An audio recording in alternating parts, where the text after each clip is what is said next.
This? Fugon started to stutter after Robin's words. It seemed as if all the words he knew had escaped from his throat. Sending a tenth of this great army to protect his lands in his absence? He basically submitted to Robin to prevent that damn army from entering his land in the first place. And what exactly will that army do during a war that could take years? Will it just sit on the border? Impossible. They will control the strongholds of the tribe, they will deal with their lands as their own, and they may deal with their women as theirs as well. Fugon started waving his hand in panic. No, that wouldn't work. Never mind what I said earlier. I'll keep my whole army here with you. No need to send any legions to protect my tribe's lands. Thank you very much. Didn't you say that Tree Father Descartes would invade you if you didn't come back? Robin raised his eyebrows slightly and asked. The Grazing Rats tribe has borders with the Tree Father Descartes like us. If Tribe Chief Sharver puts his army on alert on the border with Tree Father Descartes' domination circle, he will prevent him from sending any large army to invade us, and this will solve the problem. Fugon pointed at the rat in Robin's hand and spoke quickly. As if I would put my whole army on alert for a few years for you. You haven't even apologized yet for putting me in this situation and you are still making more demands. The rat screamed in Robin's hand, but it actually looked cute. Haha. Don't worry, Fugon. No one will harm your families. Besides, the presence of the Grazing Rats tribe's army on their borders will not protect you. What if that Descartes decided to send a small elite battalion to your land? He would destroy it before the Grazing Rats even knows what happens, right? Robin ignored the sparks flying between Fugon and the rat and spoke, then called out next to him in the language of planet Jura. Billy, you will be in charge of the legion that will protect the lands of the Northern Fury tribe. Billy nodded once strongly, but it was clear that he was annoyed. Protection missions are always boring. He just escaped protecting planet Jura to be put again on protection duty here. But he can't break Robin's orders in front of a few strangers. The rat let out a long snort when he heard this. Putting his army on standby, perhaps for years, would not do him any good. Just as if he placed his entire army in the borders with Tree Father Descartes. Then what about the rest of his borders? You haven't escaped yet. Robin brought the rat close to his face and smiled. I understand that there is a Tree Father between you and the tribe of Northern Fury, called Descartes, right? While my General Billy guards that border, I'll commission him to start skirmishes with that Descartes. I want your tribe to help him on the other side. In short, while my other 10 legions are busy with Tree Father Hoffenheim. I want the Grazing Rats to cooperate with General Billy's 5th Legion and FCK with Tree Father Descartes as much as possible. Do you agree? What do I gain from that? The rat was silent for a while and then asked. Robin raised his shoulders and spoke. I will offer you the same agreement I gave to Fugon. Lands and treasures will be distributed based on the extent of your contribution. Fugon's face grew uglier at this point, while the rat's face began to glow with excitement. The Fugon army would be only one of 10 legions, and it might even be the weakest of them. How exactly would its contributions accumulate? As for the Grazing Rats tribe, they would only be one of 2 armies attacking Tree Father Descartes. The pressure on them would be greater, but their chance to shine was much better. All right, let's go. The rat raised both of his little hands and yelled. What about me? I have a border with Tree Father Hoffenheim and Tree Father Labeacon. I also have boundaries with Tree Father Hoffenheim, Tree Father Lapican, and Tree Father Snoist. Before Robin could even respond to the excited rat, 2 voices next to him quickly resounded. They were the Hoopoe and the Crow. Oh, you 2 want to enter into the agreement too? Robin looked at them and asked with a smile. Yes, please. The 2 spoke in one breath. All the ideas that they came up with disappeared in a moment. Persuading this new tribe to enter into an alliance like any other tribe? Giving them a big blow to make them know their true worth? None of this is possible. The moment the last soldier of Jura's army emerged, the sense of equality that had slowly built up over hundreds of thousands of years among the human tribes of Greenland collapsed. The harsh conditions that Robin gave Fugon before seemed like mercy from heaven now. What's the problem if Chief Robin decides on their shares? Obviously, the new tribe could fight on their own, Robin was very generous in allowing the Fugon to participate in the first place. Even if he allowed them to take an inch of new land, that was enough. Rather, leaving aside dividing the spoils, Chief Robin, holding the embodiment of Clan Chief Sherver in his hand and playing with him like a puppet, didn't seem so strange after all. What kept them silent till now was that they didn't know if such a tempting offer could be extended to them as well. But the agreement with the Grassland Rat tribe now gave them some hope. That is all right, I guess. Since you both have a boundary with Treefather Hoffenheim, you can join. But I understand that you can't enter with your full armies. Stay here with the Council of Generals and coordinate with them on how you will participate in the war. Robin smiled lightly and spoke in an indifferent tone, but in reality, he was very happy inwardly. Thank you. Both the Hoopoe and the Crow looked at each other with joy for a moment, then turned back and bowed to Robin like a subordinate to his boss. Robin didn't know what to say at this scene. It didn't even take half a year, and he actually managed to indirectly subdue 4 major human tribes. That is almost a quarter of the planet's human population. This was something he had never expected. He knew that if he had continued the war with only the Golden Battalion, it would not have been achieved so easily. But absolute power always has another opinion. Little pieces of shit. A few words escaped from Ellis' mouth, making both the Crow and the Hoopoe realize what had just happened. Robin chuckled a bit, then passed his gaze on the 3 animals and then on Fugon and spoke. Today may be hard for some of you and an opportunity for some. Some of you want to make a good long-term association with me, and some of you want lands and spoils that come from accepting me, and that's okay. But don't let this be the last of your concerns. From today, you are unofficial members of the True Beginning Empire. Sorry for the word if I hurt some of you, but it can be said that you are now mercenaries at best. Fugon and the other 3 clan chiefs exchanged glances but didn't say anything. Reuben then continued, that situation doesn't need to stay the same though. If you decide to become true members of the True Beginning Empire one day, your gains will not be limited to mere lands and fortunes. The Crow raised its head slightly and looked at Fugon and then the Hoopoe, before asking Robin, what is the True Beginning Empire? What are those earnings you speak of? How can that be simple? Show me on the battlefield whether you are worthy to join or not. Then my generals will tell you. Robin laughed loudly, then looked back at his generals. If nothing else for today, I'll go back to my tent.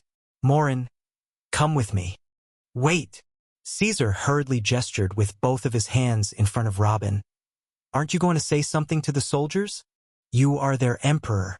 They are about to start a war that could last for years. How can you leave them like this? Robin's legs fixed in place and he took a quick glance at the sea of men around him, then turned back to look at his generals. Do I really have to say something? You do it or let Alexander do it. Standing in front of millions to deliver a speech. Robin's heart started beating fast. Since Robin was 3 years old, he was dragged to training and seclusion. Then he was isolated in the cave for more than 100 years. Then all those problems and wars happened that made him focus on seclusion even more to develop himself. All of these things, in the end, made him an introvert. Although his return to his position as a military commander and a researcher forced him to be the focus of the world's attention, he still definitely does not like to be put in situations like this, where he stands to speak to millions of people. Even when he addressed all the people of the ancestral continent that day and announced the new era, he saw no one in front of him. He only spoke to himself while holding a voice talisman. What does Alexander have to do with it? Your Excellency is the Emperor. Everyone is here for you. I will move your army for you, but in the end, it is still your army. Alexander shook his head and spoke quickly to distance himself from this embarrassing situation. This is... Arg. All right. Robin rubbed his head a bit, and then took a few steps towards the edge of the tent, and started to try his high-pitched voice that he hadn't used in a long time. Ahem. Ahem. Ahem. Although Fugon did not understand a word of what he just heard, Robin's movement and his simple movements informed him and the rest of his entourage that he was about to give a speech to his soldiers, so they narrowed their eyes a little and focused intensely on every detail. They may not understand anything Robin will say, but it doesn't matter. The soldiers' reactions and their gazes at him will tell them a lot about that person who appeared out of nowhere and decided to hire them as mercenaries. They all waited for an enthusiastic shout from the soldiers as a reception for their leader's speech. But what met them was silence. Absolute silence. A relatively narrow hill on which stood more than 4 million soldiers in full body armor. How noisy could a place like this be? No matter how they tried to stay quiet, their weapons and shields would emit some sounds from the friction. Even their breaths and heartbeats would make a loud noise. But after Robin took his steps, Fugon and the rest felt that even the sound of the soldiers' breaths had calmed down and their heartbeats had stopped. Focusing a bit, the sound of some small insects could be heard. But even those insects were quickly found by the soldiers and were stepped on with a light movement. Fugon was surprised by what is happening. Where's all the noise that was filling the hill just before? What about those drunks who... When Fugon looked towards the place where the rune masters and divine blacksmiths were partying, he didn't find a single person drinking or talking. No, he didn't find anyone there in the first place. After searching for a bit, he found all the drunkards wearing formal attire and standing in lines like the rest of the soldiers. Then he gazed at those in the enormous kitchen, and the soldiers of the Golden Battalion, who were playing chess a short while ago without the care of the whole world. He quickly found in their place nearly 50,000 real soldiers, all of them wearing their full-body golden armor proudly and silently as if nothing had happened. Fugon could easily count around 15,000 Stage 3 Heavenly Laws users in the army in front of him, yet they are all lined up among the other soldiers that you can't tell them apart just by looking. He himself has about 1,000 sages in his army, but each one of them wears the clothes he wants and goes to the side he wants during the battle. He does not have any real power over them. But that he sees now. Are these Stage 3 law users being treated like ordinary soldiers? And their eyes, those eyes of theirs, every one of the 4 million soldiers in front of him now looks at Robin not with excitement, respect, or even fear, but with light smiles and bright eyes. When Fugon looked into those eyes for a moment, he knew the meaning of these gazes, that it was something they had missed for hundreds of thousands of years. It was a gaze of hope. They now do not look to a military leader whom they fear, nor a ruler whom they respect. They look to their bright future. Fugon moved his eye towards the crow and the hoopoe and found them looking at me with strange looks as well. Clearly seeing what he was seeing, Robin had only said ahem so far, but it had already affected their way of thinking. This didn't take more than 2 seconds before he finally heard Robin's voice speaking in a foreign language. I, Emperor Robin Burton, the sole ruler of planet Jura. Long live the Emperor! Long live the Emperor!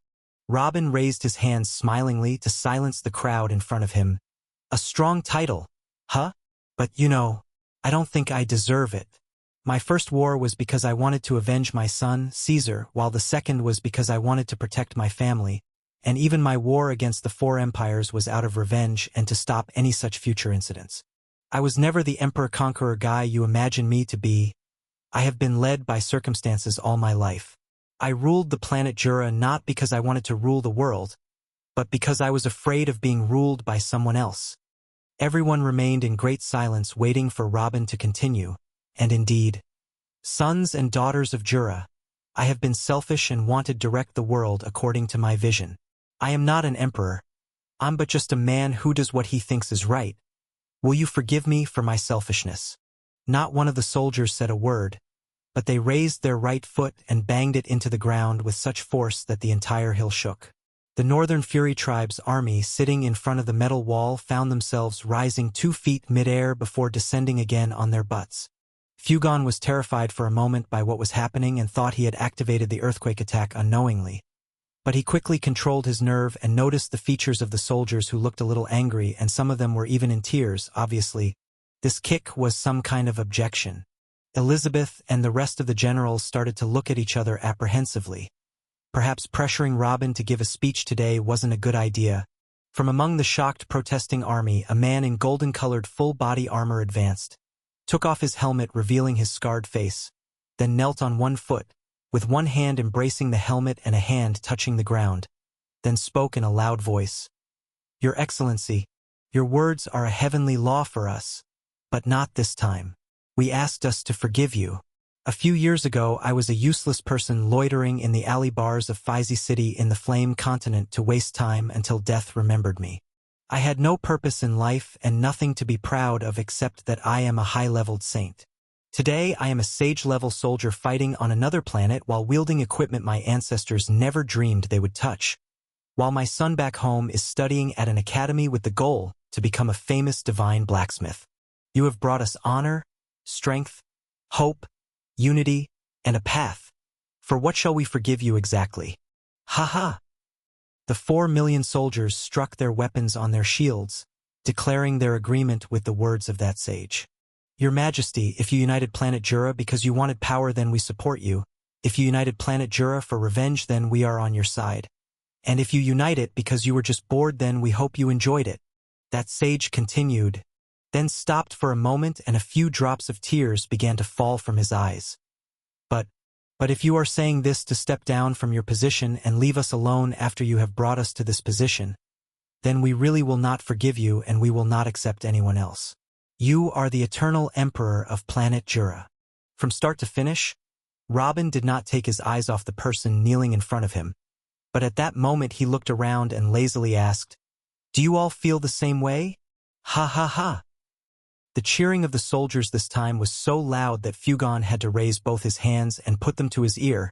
He had no idea what was being said, but damn, it was that loud. Then make me an actual fking emperor.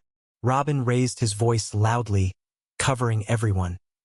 You say there is nothing to forgive me for? All right then, but that doesn't negate the fact that I really didn't choose any of my battles in planet Jura. All of them were defensive or preventive, and you are all not, in my view, slaves of war but part of a larger family. This is why I'm trying to gather you around me and make you stronger. Doesn't that make me something like a chief of a big tribe at most? He then pointed under his feet and continued. But this place is different. I chose this planet, I chose to conquer it, and I decided that it would be Jura's first backyard. Here will be the first real launch of the true beginning empire. Only by ruling Greenland will I become an emperor. Ha! Robin then opened his hands wide and shouted loudly, Sons of planet Jura, I hereby declare war over planet Greenland with the intent to conquer it. Will you give me this planet? Would you make me a true emperor? This time there was no cheering in response. The 4 million soldiers all contented themselves with tapping their shields with their weapons without saying a word.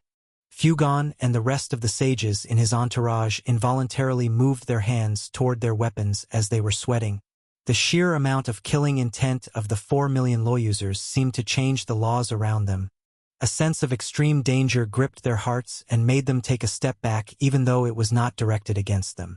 After the day's meetings were over, Fugon would come out to his army in front of the wall, only to find that more than half of them passed out. Long live the real beginning empire! Jabba stepped forward and exclaimed loudly to lighten the atmosphere a bit. Long live the emperor! Long live the true beginning empire! Long live the true beginning empire! Long live the emperor! Long live the emperor! Reuben nodded a few times and then raised his hands and motioned calmly to them, before looking at the gathering of generals behind him and speaking audibly. Find a way to calculate the contributions of all the participants in the next war. The level and position a soldier serves must be taken into account as well. Then he turned back to look at the crowd in front of him. You all know that the lands of planet Jura have been divided among noble families for tens of thousands of years. It is difficult for me to find land to distribute even to my closest followers. But here the situation is different. This is a new planet at least twice as large as Jura that awaits its new owners. Sons and daughters of Jura, shine here and take over your lands. Here where you can make a future for your own dynasty that will last thousands of years. The incoming war will be difficult, but I trust in your abilities. Make me an emperor and I will make the worthy among you nobles.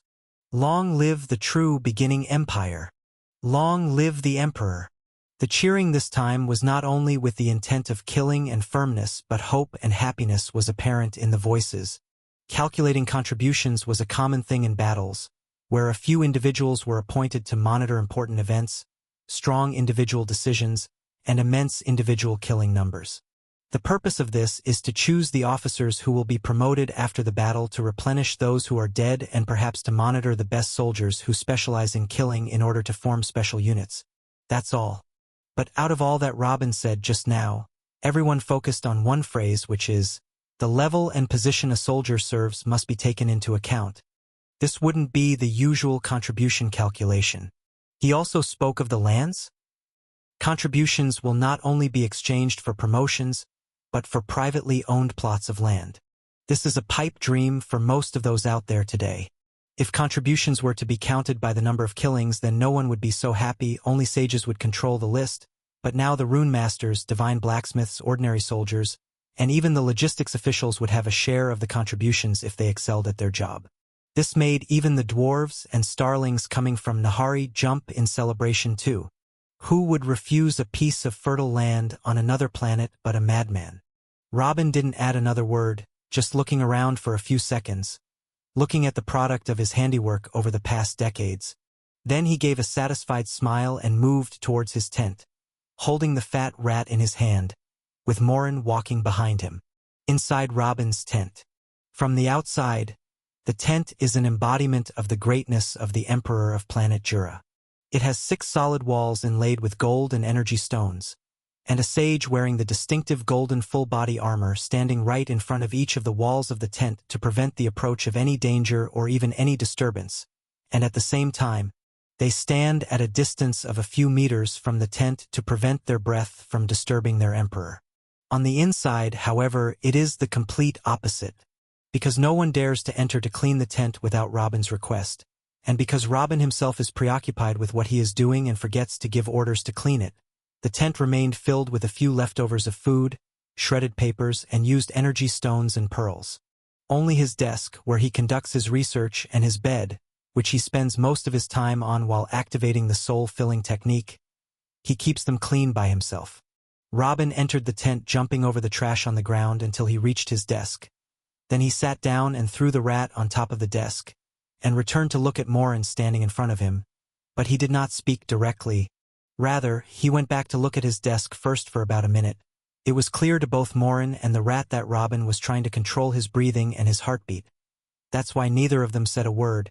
Then finally he went back to look at Morin and pulled the words out of his mouth with difficulty. "How is it over there?"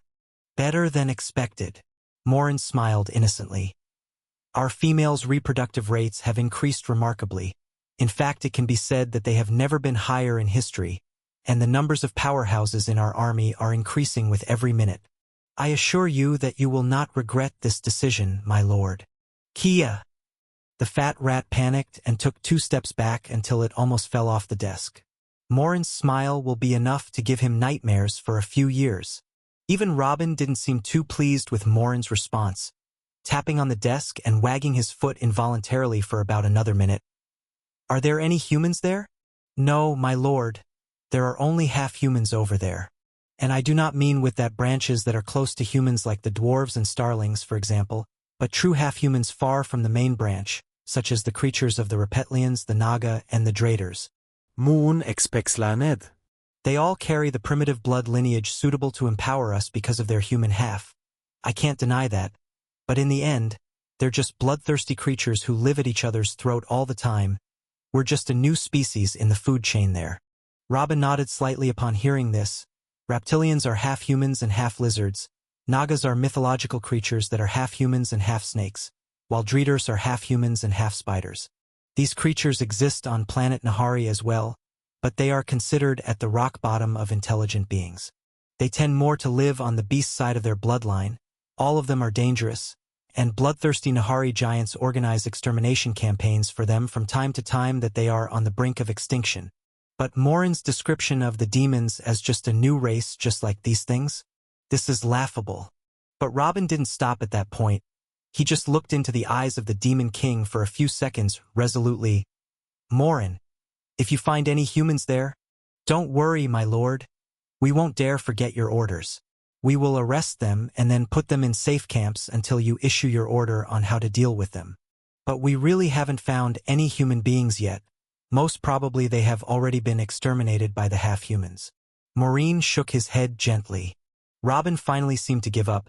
So he let out a long sigh and went back to rub his forehead. Sigh, all right, just keep me a few samples alive. I want to run a few tests on them to see what caused the human lineage to merge with all those beasts. Of course, of course. If you want, we can bring you some captives here. No need, I will go there myself. Maybe. That wouldn't be a very good idea, my lord. When Robin heard this, he stopped massaging his forehead and looked at the demon in front of him for a long time. His heartbeats, which he barely controlled a minute ago, began to destabilize again. On that day a few years ago when Robin renewed his contract with the all-seeing God, he asked him for the coordinates of a few planets to train his army and get enough resources so that he would have enough strength to do something about the Nahari invasion. He said that it would also be an opportunity to see other cultivation systems and perhaps gather ideas on how to reach the third stage of the Master Truth Law. But the all-seeing God strongly refused, saying that he would have to buy those coordinates with huge amounts of money from specialized authorities because Robin does not want just any random planet, but rather wants certain planets that will benefit him in terms of training and resources within a short period. After a few rounds of bargaining, Robin was able to obtain the coordinates of 2 planets. But the all-seeing God stressed that one of the 2 would be for humans and the other would be for the demons. One would be useful to train his troops and obtain resources suitable for his quest, and the other must be used as a farm. Robin tried to protest, knowing very well what the demons could do if he let them loose. But the all-seeing God convinced him that strengthening the demons would be the most direct way to strengthen his army. He also told him that the planet dedicated to the demons is a place full of evil creatures and that they deserve what will happen to them, saying that he will only bring justice to the world by cleaning it of those things. Robin finally agreed. Then he ordered to build a private gate for the demons to be hidden in the largest forest in the central continent. But after Robin calmed down from the anger that was controlling him at that time, he began to question himself. No matter how evil the creatures on that planet are, is there not a rational man among them? Isn't there an innocent female or a child who just likes to play around? The fact that they are useful to demons is enough to know that they are intelligent creatures. He tried a lot to get those thoughts out of his head, especially after the demons started to migrate to the space portal and he started the campaign, but the feeling of sin never left him. Robin remained silent for a few more seconds. There was no need for him to ask Morin to explain his words either, as it was too clear. He's telling him not to go, so he won't back down from his decision to turn that planet into a farm. But this left Robin with a much worse imagination than the one he had in his head. The situation there is so bloody that he shouldn't even see it. The rune masters and divine blacksmiths who went with you to build the space portal on the farm planet, did they see something they shouldn't have seen? Robin sighed and finally asked. Morin's words just now were more than enough to describe the horrors that are happening there. Revealing that secret to the humans on planet Jura would have dire effects. Don't worry, my lord, right after we arrived at the farm planet, we heavily guarded the location for miles around the rune masters and the divine blacksmiths until they finished the space portal, and then we immediately sent them back to the ancestral continent of planet Jura. Although they tried a lot to go around and explore the farm, we took many precautions to keep them oblivious. They had their doubts, but they haven't seen or felt anything. Robin nodded a few times and was silent for a few seconds, eventually just saying, "Good. Keep on with your good work there." Naturally, Morin bowed completely and then turned back to ask, "Is there something specific you want from me, my lord?" "His Highness Caesar sent to us that you want to meet one of the demon kings." "Yeah, eat that." With a light movement of Robin's hand, Morin found a dead body lying in front of him. The demons got down on one knee and began examining the corpse. A humanoid-looking corpse, extremely white in color with green hair. There was also green blood on the corner of its mouth. He soon found that although that corpse looked very much like humans, it was far from that. But since he had his orders, he anyway extended his hand to the belly of the corpse in front of him and searched until he found an organ resembling a liver. Then he lifted it up to him and took a bite. Robin looked to his right and chuckled softly. The swallowing sound that resounded in the tent was not that of Morin, but of the fat rat that swallowed its saliva while twitching as it involuntarily approached Robin. Robin shook his head when he saw this scene and then turned back to the Demon King. "So, do you feel something?" The demon's silence lasted for a few more seconds before he got up and stood in front of Robin again with his hand behind his back. Delicious. Worth another bite. Morin shook his head. It's just some kind of a plant full of energy. While we get stronger by feeding on intelligent beings of the delicious? Is that it? Robin raised his eyebrows. Yeah, that is it. This meat doesn't affect me in any other way. It's like eating a beast or some fruits. It keeps us alive and our belly full. But it will never satisfy our hunger, nor will it increase our strength. The demon responded quickly, already knowing what Robin wanted to ask about. Ha! Interesting. We have a lot of these corpses now. I thought it would be of use to you. Robin looked back at the bud. Morin shook his head. It's just some kind of a plant full of energy. While we get stronger by feeding on intelligent beings of the ancient bloodline, how can these corpses help us? But if you want to put them to good use, I think they will be perfect as a meal for your Draco Beast core. This corpse, for example, contains energy equivalent to a 5-colored sunflower herb. Oh? How could I not have thought of this? Robin grabbed a piece of paper in front of him and started writing a few things quickly excitedly. We have a few million of these corpses, and it is guaranteed that their numbers will increase even more in the coming period, just as the entire Draco core came today. If we focus on breeding them for the next few years, their numbers will boom and their strength will increase greatly. This way my Draco fleet will really be a force to fear, and we will save a large number of resources that we would have used to trade with Nahari. No, this is a very limited look. Every corpse is worth a high-energy ancient herb. What can I do with such an unlimited supply? But he suddenly let go of the pen and looked at Morin. Wait a minute, your race can eat high-level beasts and plants to stay alive, but your strength will only increase by eating a person of an intelligent race related to some kind of ancient bloodline like the humans, right? What I heard about you all when I first saw Amon is that your race was cursed and your strength and numbers can only increase by eating intelligent beings of that ancient bloodline. I thought you can only level up by eating Nahari aboriginals. But this is long proven wrong after you increased your strength from eating Jura's humans and Farm Planet's hybrid creatures.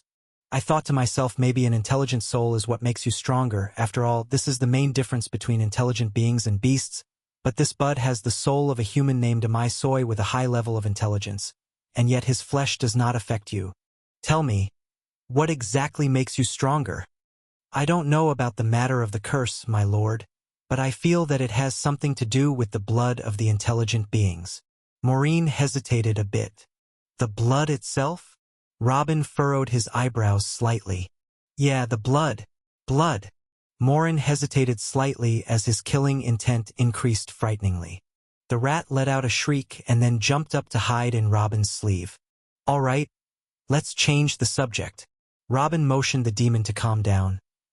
This matter deserves further research. I want you to collect the dead bodies of your kind for me starting today. Perhaps I will know what is going on after the autopsy. But we have to honor the dead by eating them.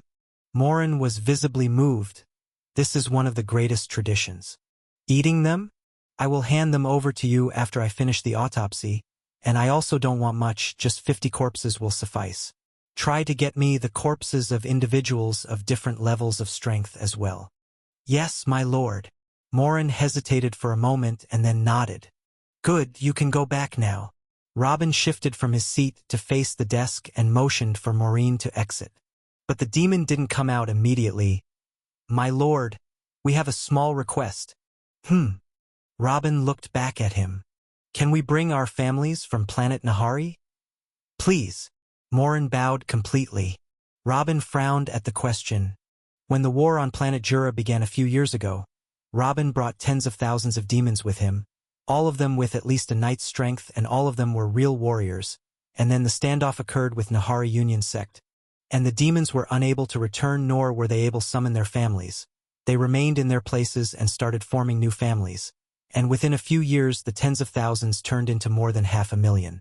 It was enough that the demons remained silent and had never opened up about such a sensitive topic before, but now that trade with the Nahari Union sect has resumed and the portal in Hope City can be used without many issues, it is natural for the demons to want to see their families. But the idea of bringing more demons to the central continent sent chills down his spine. Had it not been for the fact that they had a farm planet now that can feed them, he would have rejected the idea immediately. As for now, Robin waited for several seconds and then nodded twice. Talk to the sages of the Burton families who are in charge of trading with the Nahari Union sect. They will arrange it for you. Thank you, my lord. Morin yelled and then hurried out of the tent, excited to bring the news back. Robin sat with his elbows on the desk in front of him as he rubbed his head with his fingertips while trying to regulate his breathing again. His meeting with the demon just now lasted only a few minutes, but its effect on him was stronger than even some of the wars he fought. Who was this? Finally, the rat mustered up some courage, got out of Robin's sleeve and asked. Although he didn't understand a word of the conversation between Robin and the Crimson Creature, because they were speaking in Planet Jura's language, that horned creature was simply the embodiment of horror. Sigh. He is one of the generals of my second army, Robin replied. Your second army? You have an army of those creatures. Robin nodded softly. Their progress stopped for a few years, but they should be stronger than the army you saw outside by now. Stronger? They won't come here, would they?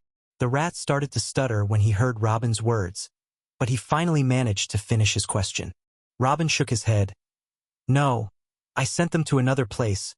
The war there has been going on for a while already. Oh, Rat's heart finally relaxed a bit. Then what are you worrying about? With an army of those creatures, your enemies will surrender very soon. You must be saying to yourself what a weirdo, but you are right. I sent them and I know what they are capable of, but at the same time I regret my decision every day. I can immediately give the order for them to withdraw, but something inside me tells me not to. I have directly passed the verdict of annihilation on entire races, but I still act like a helpless spectator. You must think I'm a weak person now, Mr. Rat. Don't you? Robin gave a sneering laugh. The rat slowly turned back to look at Robin, his eyes still radiating terror. I think you as weak? A person who is capable of directing such armies is weak. He didn't verbally answer Robin's question, which he thought the answer to was too obvious. If he dared to think of Robin as weak, then he doesn't even need to live anymore. But at this moment he seemed to remember something, forcing his voice to come out. What will happen after those creatures are finished with their enemies there? Who knows? Maybe I'll get them to help here. Robin looked up as a strange smile appeared on his face. No. Please, no. The rat jumped up and grabbed one of Robin's fingers and began to beg. You already have a big army here and we are your partners, right? Why would you bring us those creatures? Send them somewhere else. Partners? Robin looked back at the fat rat. Sai, you said your name is Sherver, right? I guess I won't summon them if you're obedient, but I don't want anything I just said to spread. Okay? That would raise a lot of questions and make me angry. You don't want me to be angry, do you, Sherver? Don't worry. I won't open my mouth. And I swear to you that everyone in my tribe at least will stay on the straight line. I'll make sure of that myself. The fat rat looked down while clasping his little hands. How could he not understand what questions Robin says will make him angry? He himself almost asked a few of them just before Robin spoke. What exactly is this race that seems ready to devour the worlds? What is its origin, and exactly where did he send them? He said that the fighting has been going on for a while where they are, well, he did not hear about something like this till now, then which means that why are they not in the area of one of the human tribes or even the domination circles of the Tree Fathers? This only means that when Sherver reached that point, he raised his head again in fear to find Robin looking at him with a strange smile. This simple smile was enough to tell him that Robin really doesn't care if the conversation that just took place leaked or not. He wouldn't get angry if everyone accused him of being a person from another world. He came to conquer them. He would only silence everyone again by force. What weakness or regret? Is this guy trying to convince me of something he isn't? Or is he trying to convince himself that he still has some humanity left? He is a monster as much as that damned crimson creature. The fat rat did not know what to say in front of that smile full of provocation. He felt as if Robin was saying, "Go on, spread the word and tell everyone that I'm an otherworldly invader. I dare you." Perhaps that is his way to test my loyalty? That's the only thing that crossed Clan Chief Sherver's mind as he looked at Robin's provocative and confident smile. Good. Talking to you drove my thoughts away a little. That is what I need right now. I'm counting on you to keep me busy for the next period. Okay? After a few more seconds Robin spent watching the mouse, he tapped on the table and his eyes began to shimmer gold again. Now let's get down to business. You are going to stay here with me for a few days to answer a few questions and maybe run a few tests. Then I'll allow you to sever the soul connection with this rat and get back to your body. Deal? The rat was about to nod vigorously in agreement, but he found Robin picking it up from the desk and began examining him anyway. 10 days later. Hayek! Ah! Ha! Ha! Thousands of kilometers from the steep hill, a fat man with a huge mustache placed his hand on his chest and began to pant heavily. Tribe Chief Sherver, you finally came back? We were starting to worry about... Tribe Chief. When the head of the guard heard the sound of loud panting inside the room, he quickly opened the door and entered. Protecting the body of the chief of the tribe during the process of embodiment is a very sensitive process, and those who are entrusted to do it are often the chief's first-degree relatives, such as his sons or close uncles. The chief of the guard this time was the youngest uncle of the Grazing Rats tribe's tribe chief. But the look of terror on his nephew's face made him stand still for a moment, and then started running toward him again. Tribe chief, what happened to you? Gather. Gather. Sherver tried to speak but could not get the next word out, so he reached out his hand next to him and held a flask containing a pink liquid. Then he drank it all before throwing it to the side and holding the chief of the guard's head with both hands. Gather the whole army. We must move immediately to the border with the Tree Father Descartes. We must do everything we can to amass contributions. We must not make him angry. We must. We must. Immediately after Robin finished his speech to the soldiers that day, the meeting of the generals began.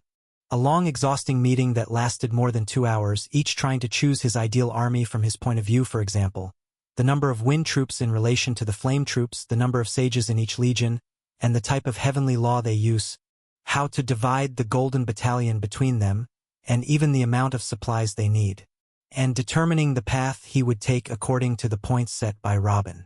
Even tribe leader Haidar and tribe leader Debas participated strongly in the meeting and offered to attack the eastern and northeastern borders continuously, but not to go too far inside so that Hoffenheim would keep a large part of his army there, an offer that was gladly accepted by the rest of the generals. Fugon and his daughter also attended the meeting.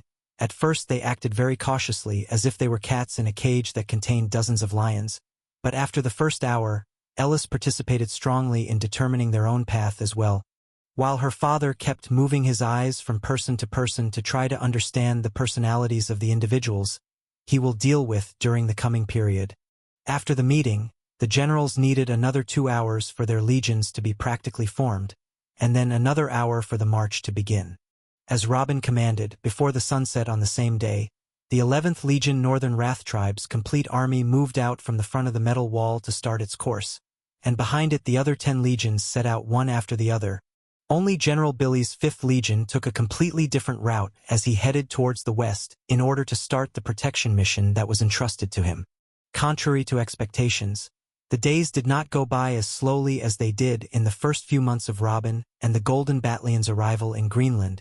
There were many elements that burdened everyone before and made their days filled with overthinking, such as fear of the unknown, waiting until an official estimate of the enemy's strength was established before advancing, and trying to cover their tracks as much as possible so that everyone would not know that they were invaders from another world. But all of this ceased to exist after the arrival of the main army from planet Jura. Advancing forward was neither blind nor apprehensive, but with enthusiasm and high expectations. Each of the 11 legions tried to reach their nearest point as quickly as possible. Although the generals did not speak again about Robin's intention to punish the worst general among them, nor did they even know what that punishment was. This did not prevent the feeling of competition among them and even the soldiers themselves, especially after Robin's speech. We will make His Excellency Robin Burton the sole emperor of this world. This sentence was echoed in everyone's mind involuntarily as they walked toward hundreds of millions of enemies. But of course, imitating Reuben as emperor was not their only motive. For years later, 2 men shouted at the same time while they were holding a Bud's corpse by his legs and arms. The body fell on top of a large pile of 1, 2, hop. Two men shouted at the same time while they were holding a bud's corpse by his legs and arms. The body fell on top of a large pile of white corpses a few dozen meters away from where they were standing. Arg! Haven't we finished collecting 1,000 corpses yet? One of them extended his arms and said tiredly, "Come on. Don't be lazy, we still need one more."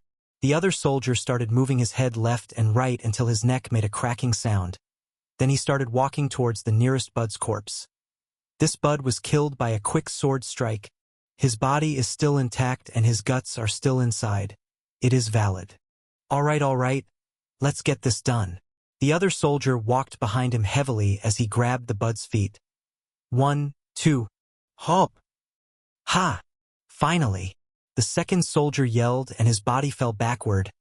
Huff! Huff! We have to search for the corpses of high-level buds and make sure their guts are intact and that they didn't bleed too much. That is not easy in this sea of dismembered corpses.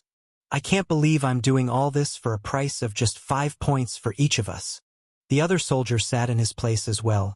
Although his condition didn't look better than his colleagues, he was holding on a bit. You have 5 minutes to rest. We have to collect another 1,000 bodies before sunset. What? All right. The lying soldier was about to scream out loud, but it seemed as if he had remembered something and only adjusted his position to make it more comfortable. Conversations like this were taking place all around them for a few kilometers, but with little birds expressing immediately you see tens of thousands of soldiers doing like these two now, all staggering and unable to stand still, but they gather high-level intact corpses in piles as if their lives depended on it, and those who couldn't would have to settle for the low-level corpse or even the restored corpse, but the payment will be much lower. A colossal battle had just ended against 3 million buds. Everyone in the Legion was involved in the chop that happened in one way or another. When the time came and the rest of the Buds' army withdrew, all the members of the Legion were panting for some cold air, and yet no one was relieved. They immediately began collecting the corpses. Why? Because collecting 1,000 corpses would turn into 10 points. Calculating contributions was something that Robin ordered in passing after his speech 4 years ago, which was later translated by the generals into a casual point system in the beginning, but the system developed until it became the mainstay of the army now. Things like killing a bud with the power of a knight would be worth 1 point, making a first-stage heavenly law talisman would be worth 1 point, maintaining a divine armament would be worth 1 point, and even other basic things like 1 point for making 10,000 meals. And the new surprise is that drawing a first-stage law offensive divine tattoo for a soldier is also worth 1 point. Although the Emperor strictly forbade the use of the body-strengthening divine tattoo itself because it transforms natural energy into purely physical strength and disturbs the ecosystem, offensive divine tattoos do not even force the energy into the user's body, but only transform it from one form to another. Although this greatly increases the pressure on the body, the offensive divine tattoos does not negatively affect the environment, and bodily damage can be mitigated by using the energy pearls as the main source for its energy consumption. After approving the new decision, Jabba spread the method of drawing divine tattoos among the rune masters, and they immediately began their new work. Now, flame users could use offensive divine tattoos to make a simple ice shield, or use wind-class divine tattoos to support and strengthen the flames, bringing the strength of the entire army to a completely different level. But those things that need experience and strength are not the only things that earn points. There are also a few tasks that many might see as humiliating but pays handsomely, like collecting corpses, for example, especially since the weakest one of those in Jura's main army currently is a middle-level knight, and since they have barely finished a battle that they couldn't even stand still. A total of 10 points was something that could not be overlooked. Ray, what are you going to do with your points? The lying soldier asked. As for myself, I will pay 100 points to have priority selection when the batch of new full-body divine armors comes. I want to see my children's faces when they see me with this awesome golden armor set when I return to planet Jura. Wouldn't it be glorious? Haha. I am going to buy a plot of land. The soldier named Ray replied. If that's all you care about, then go to sleep. Land in Greenland is so cheap. You can take a 100 square meter plot for only 1 point. The lying soldier raised his head and spoke in surprise. He knows that this taciturn fellow has a lot of points, but it never occurred to him that he would think of something like buying land. The The point system has evolved over the past 4 years to include everything that soldiers may need inside and outside the battlefield. The list of exchange points changes from time to even include things such as buying one piece of divine equipment for 30 points or entering a soldier's son into the Rune Master's main academy located on the ancestral continent and sponsoring his expenses until graduation for only 20 points. You think my goal is a piece of land of 100 square meters in Greenland? Ha, I have known you for a long time, Farid. But you shock me with your lack of ambition every now and then. But what do I expect from a fool who only cares about bragging in front of his kids about his golden armor? Will it provide food and drink for them, you moron? The soldier named Ray shook his head as he said sarcastically. Lack of ambition? Wasn't it you who said you wanted a damn piece of land? Wait, is it possible that you want to become a noble?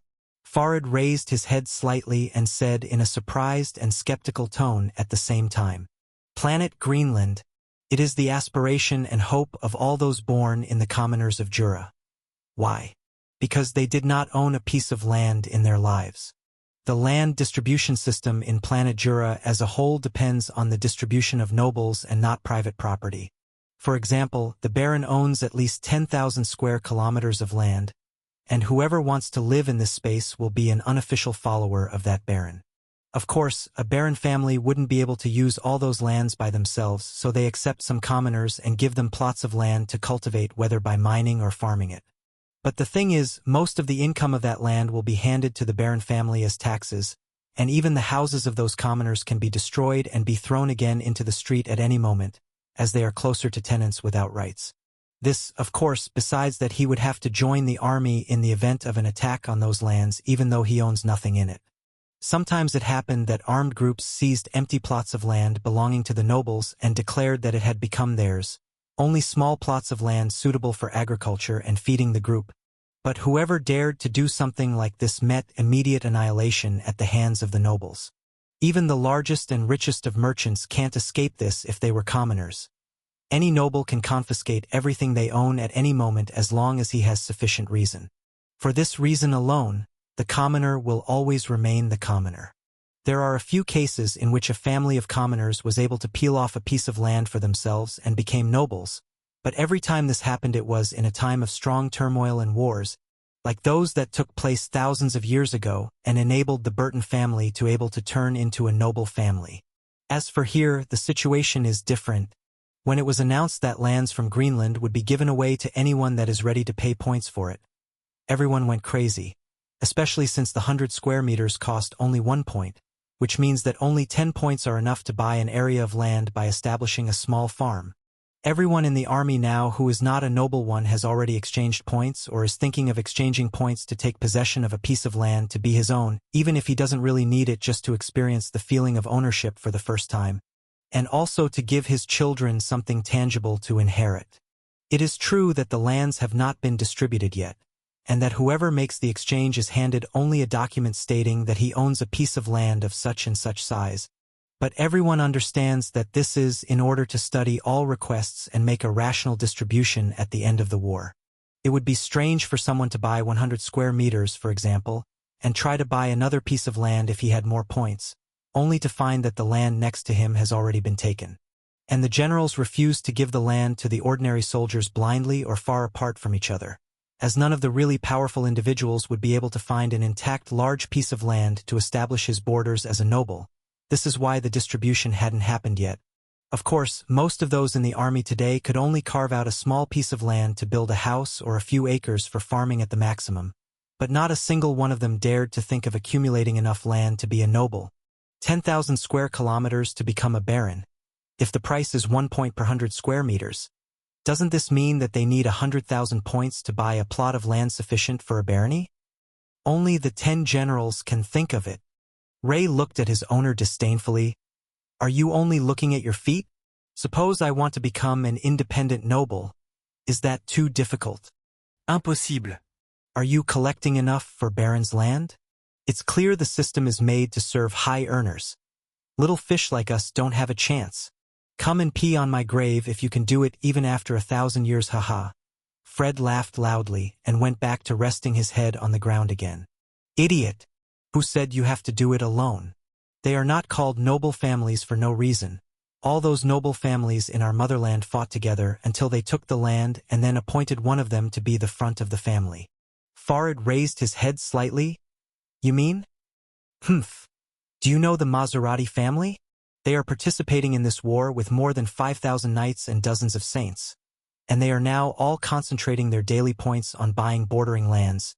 Do you know what that means? The Maserati family?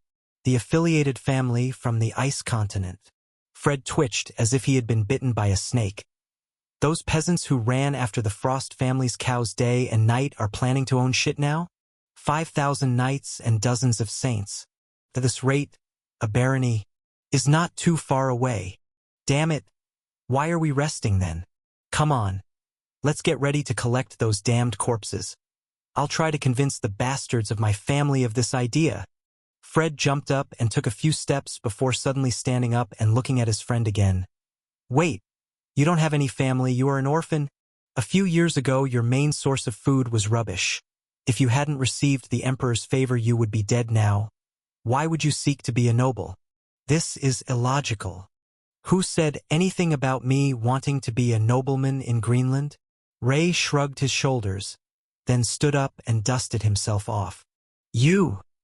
Farid almost came back and grabbed his owner's neck. However, he heard him say, What I want is to buy a piece of land on planet Jura. Jura? The same planet Jura I know. Farid asked, very surprised. The list of redeeming points has changed this morning. The nobles of Jura Planet have agreed after much pressure to sell plots of land to the commoners as private property. Ray said it softly, but his voice was trembling slightly. Jura nobles are selling their lands? How? How? Even Farid took a step back as if he had heard the strangest thing in existence. This is an unprecedented incident in history. Ray shrugged again. I heard that the generals had convinced the families there that the number of experts among the commoners was too great now, and that they should open up a buying opportunity or civil wars might start soon. The noble families were initially reluctant because their power also increased at great rates after the Emperor's revolution, and their power was still not something that some divided commoners could stand against. But after arguing with them for about 4 years, most of the noble families in Jura agreed to sell, but with one condition. That the sale will be dedicated to the point system only, as they will not sell to anyone outside the system with all the gold and energy pearls in the world, and the price is 5 points for 1 square meter.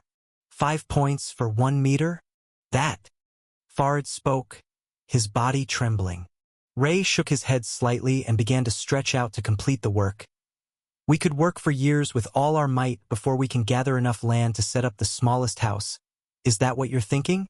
But at least there's hope now that I have a headquarters on the mother planet to leave my wife and children in without worrying about them.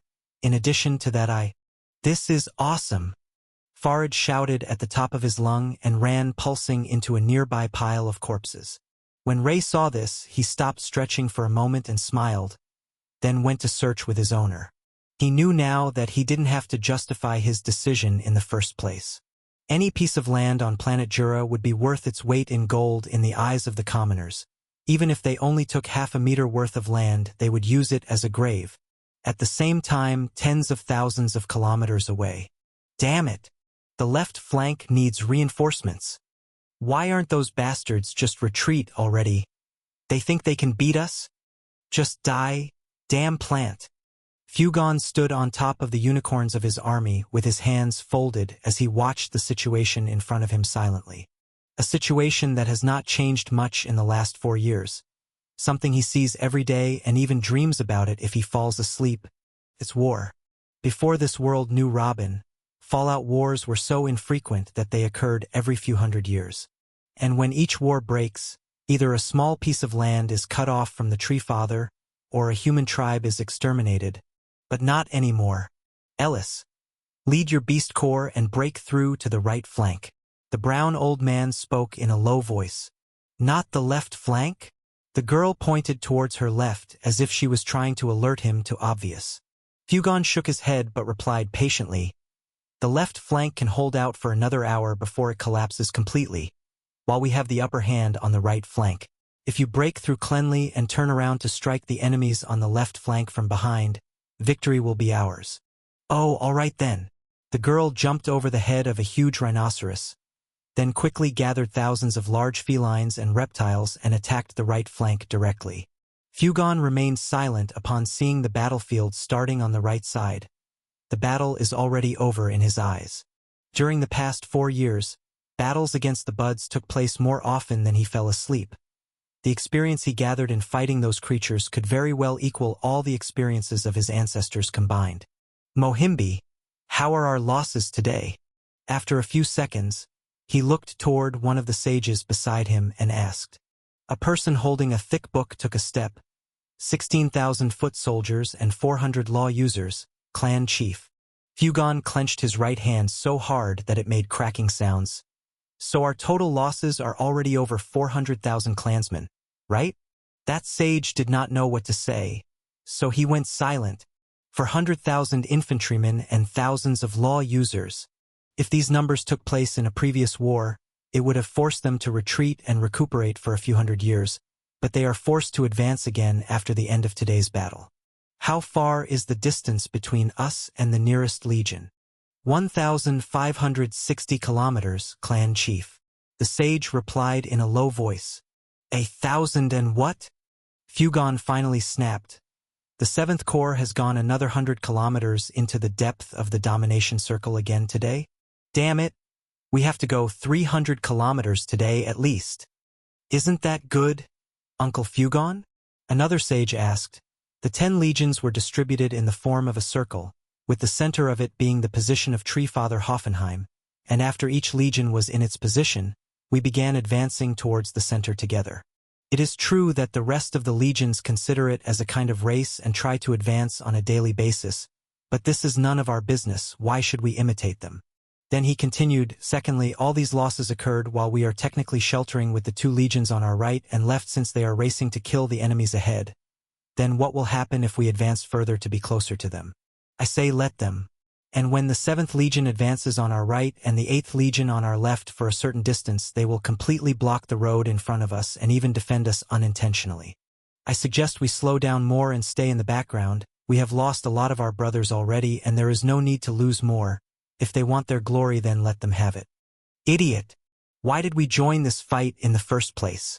Fugon got agitated and completely turned around to face Sage. Because we were forced to. The young sage replied hesitantly. No, we weren't. Chief Robin didn't force us. He told us to stay within our borders if we didn't want to participate, and he said he wouldn't hurt us. Don't you remember? We are here to contribute and take a share of the land. Fugon shouted. If the 7th and 8th legions advance so far and wipe out all the points in front of us, what contribution shall we collect? Are you satisfied with the bunny contributions we have gathered that we should take cover behind the rest of the legions already? Who guarantees that clan considering us fleeing war criminals and giving us a death decree? This. The young sage took a step back and looked at the ground.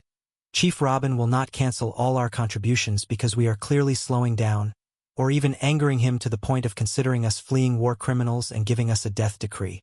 This. The young sage took a step back and looked at the ground, not knowing what to say. Tribe Chief, our losses will increase in the next battle because the number of our soldiers becomes less, and then the next will be higher and the next.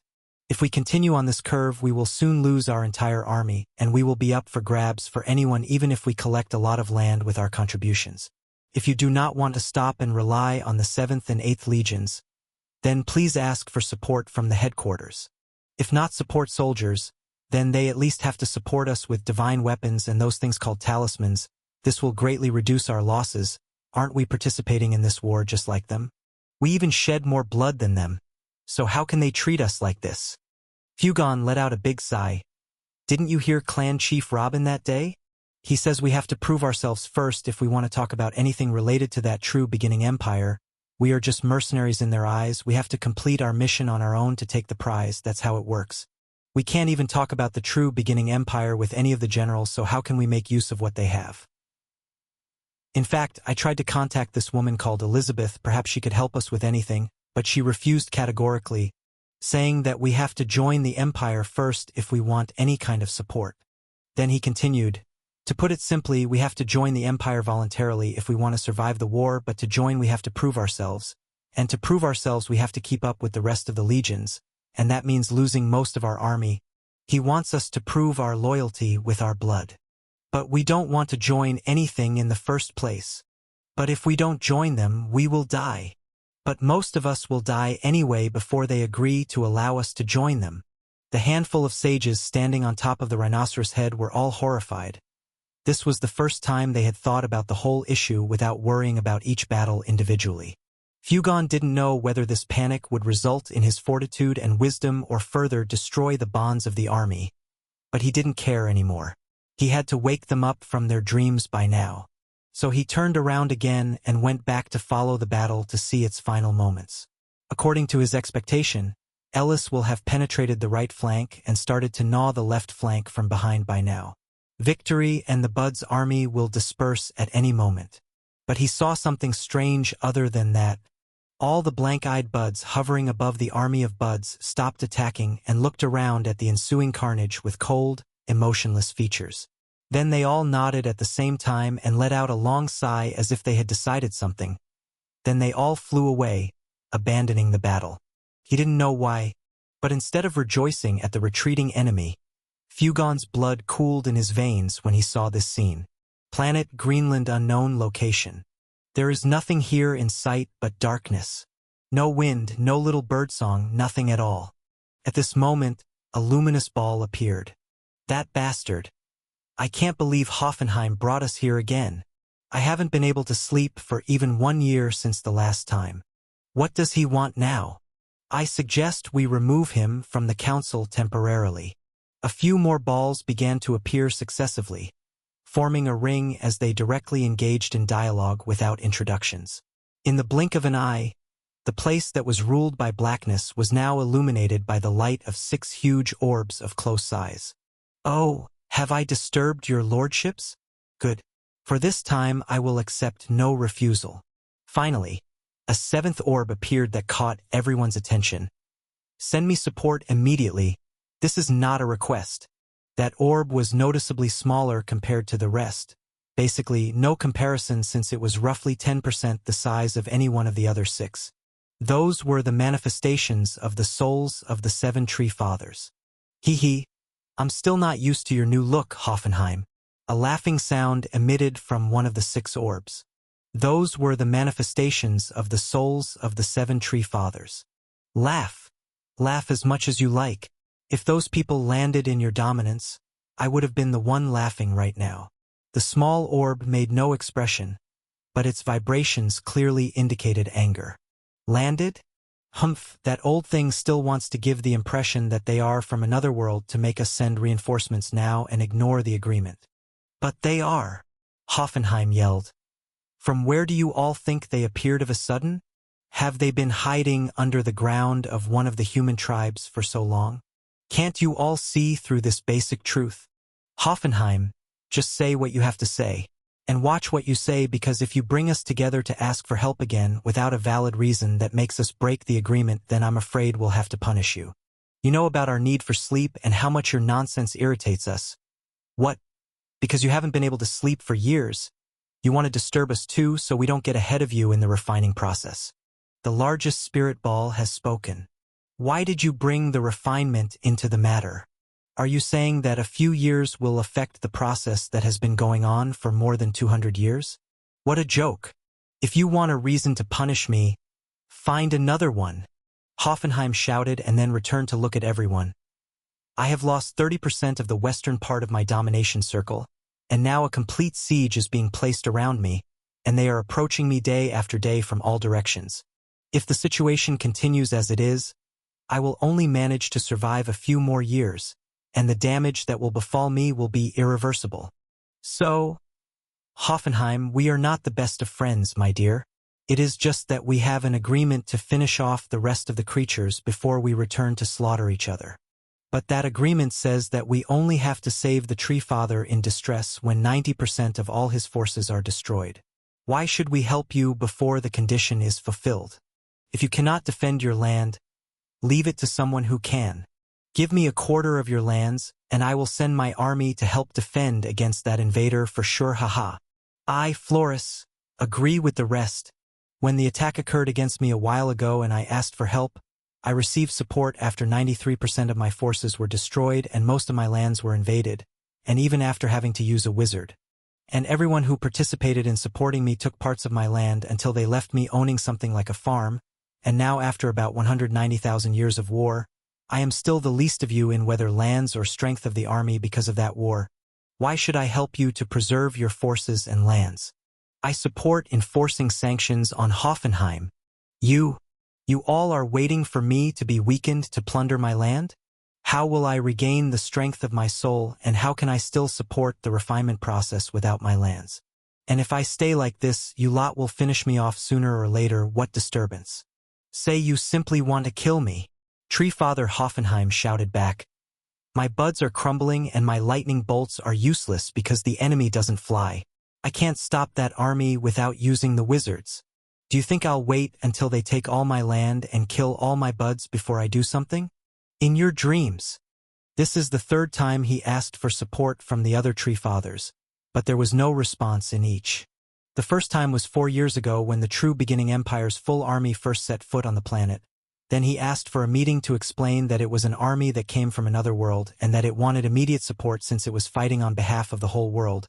But they rejected it on the pretext that they would only abide by the ancient agreement. The second time was 3 years after the start of the war, and after about 200 million buds were killed and millions of square kilometers were taken from him. But he was still rejected for the same reason, not leaving even a small opportunity to take the new facts into account. You want to use your wizards? Is that a threat, Hoffenheim? The tone of the owner of the largest luminous orb completely changed. Not a threat. I'm only telling you what will happen. If you lot don't give me a way out, I'll use my wizards, and I won't use just one either. Hoffenheim stepped back a bit and turned his gaze towards the only luminous sphere whose owner had yet to speak. Why don't you speak? Descartes? Those fools probably can't imagine what's going on with me. But there's a legion of these invaders attacking your borders right now. Why don't you talk about those monsters? You should know that you'll definitely be next once they are done me. They really are strong.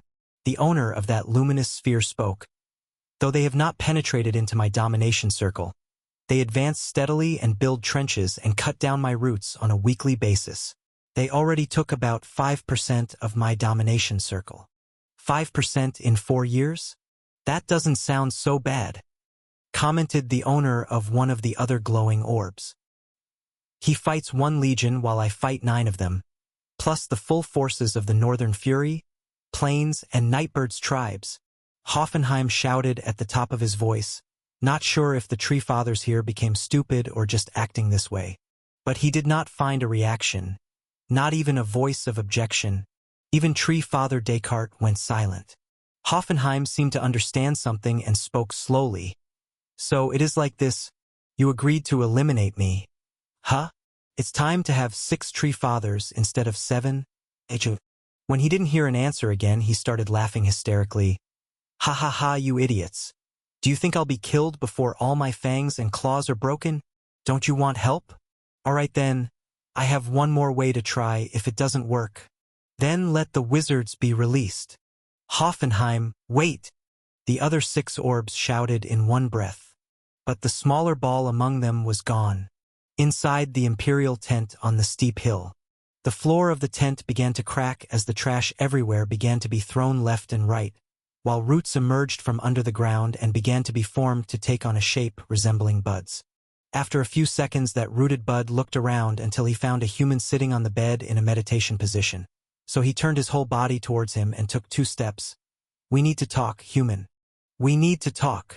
Robin slowly opened his eyes and took a long glance toward the source of the sound. It was a random rendering of the same shape as the buds. The only difference is that this one is not entirely white because it was made of roots. Then he half smiled. Oh, Tree Father Hoffenheim is here in person. I'm fully surprised. Humph. I know your soul force very well. You must have sensed my presence before the root body formation started. But that's all right, your surprise wasn't what I intended. Tree Father Hoffenheim put his hand behind his back and spoke in a firm voice. Ha ha. I actually felt the fragment of your soul approaching from over a few kilometers away, but I know that a body made so quickly wouldn't even be able to keep up with a random night. And I know that your soul is too weak to harm me, so why should I forbid you to visit me? Robin shrugged. Tree Father Hoffenheim's incarnation changed. My soul is too weak.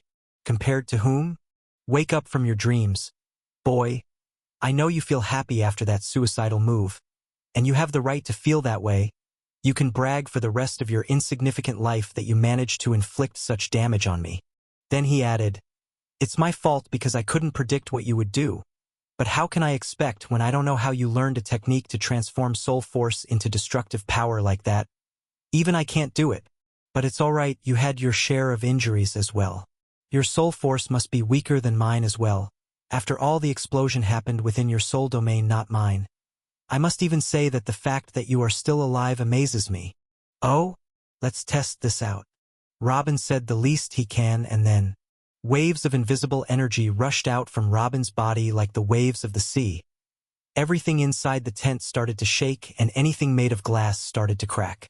1 second later, the waves got stronger and faster until they began to put pressure onto anything made of solid materials inside the tent. The stone timbers that make up the pillars of the tent began to crack, and the metal silverware began to squeeze in a peculiar shape. Impossible. The incarnation of the Tree Father took Hoffenheim a step back. Arg, it seems His Excellency is doing it again. Prop up the tent. It's about to fall. The 6 sages in charge of guarding outside took a few steps back but started to pump all of their energy toward the walls of the tent from the outside. However, the cracks that were already widespread were still slowly opening up.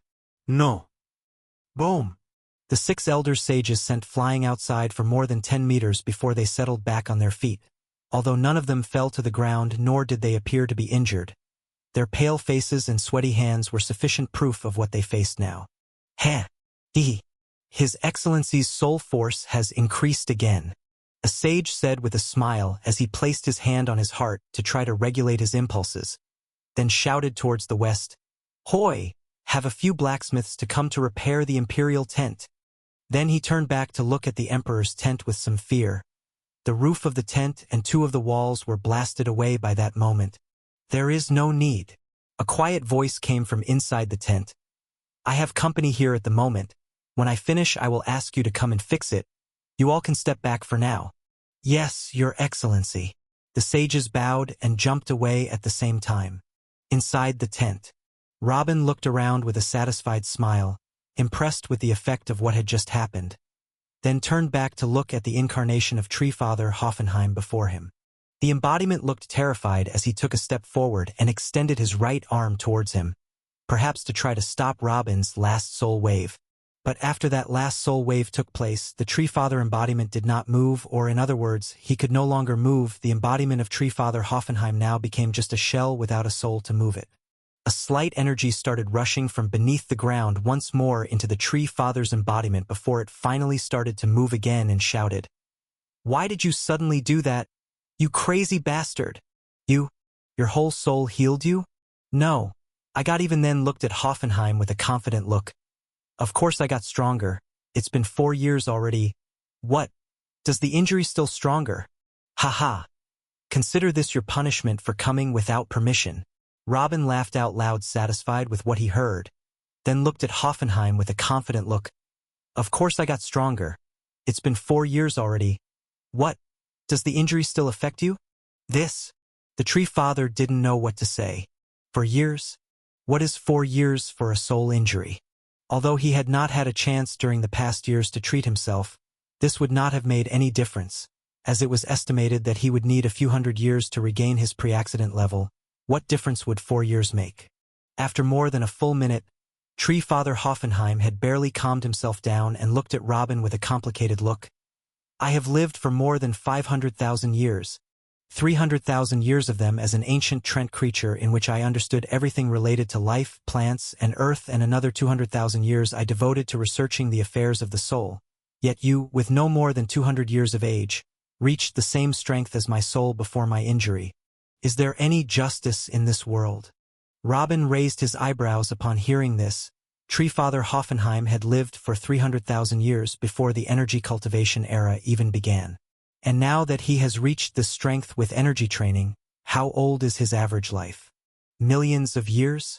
Now this is injustice. How could humans whose basic age did not exceed 100 years win against such a being? It is no wonder that the ancient Traians immediately surpassed humans in strength after they discovered energy cultivation, and even discovered secrets that only they know, which made them race to destroy the living creatures on the planet. Robin often wondered what made these creatures so special that they would take a different path once they learned about energy cultivation. But he understood something now. They were already monsters even before the energy cultivation. And most importantly, did he just say that he has no more than 200 years of age? But his physical age is barely 50 years old. How did he know his real age? The physical change prepared by the all-seeing God is perfect and undeniable, so what exposed him? Is there a way to know the true age through the soul? Robin pondered, trying to extract as much information as possible from the Tree Father's words.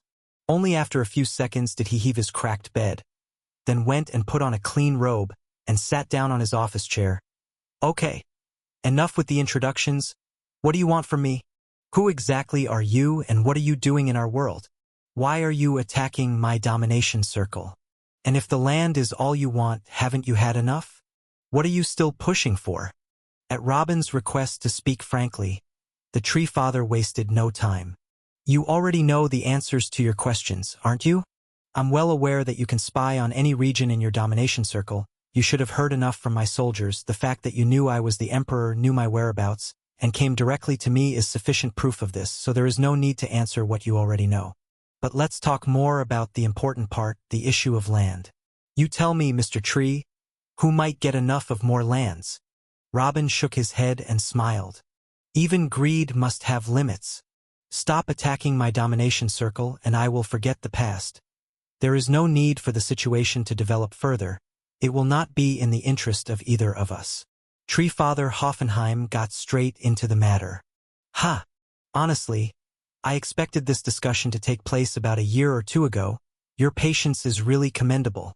Robin leaned his back on the chair and slowly clapped. But tell me, why should I do such a thing?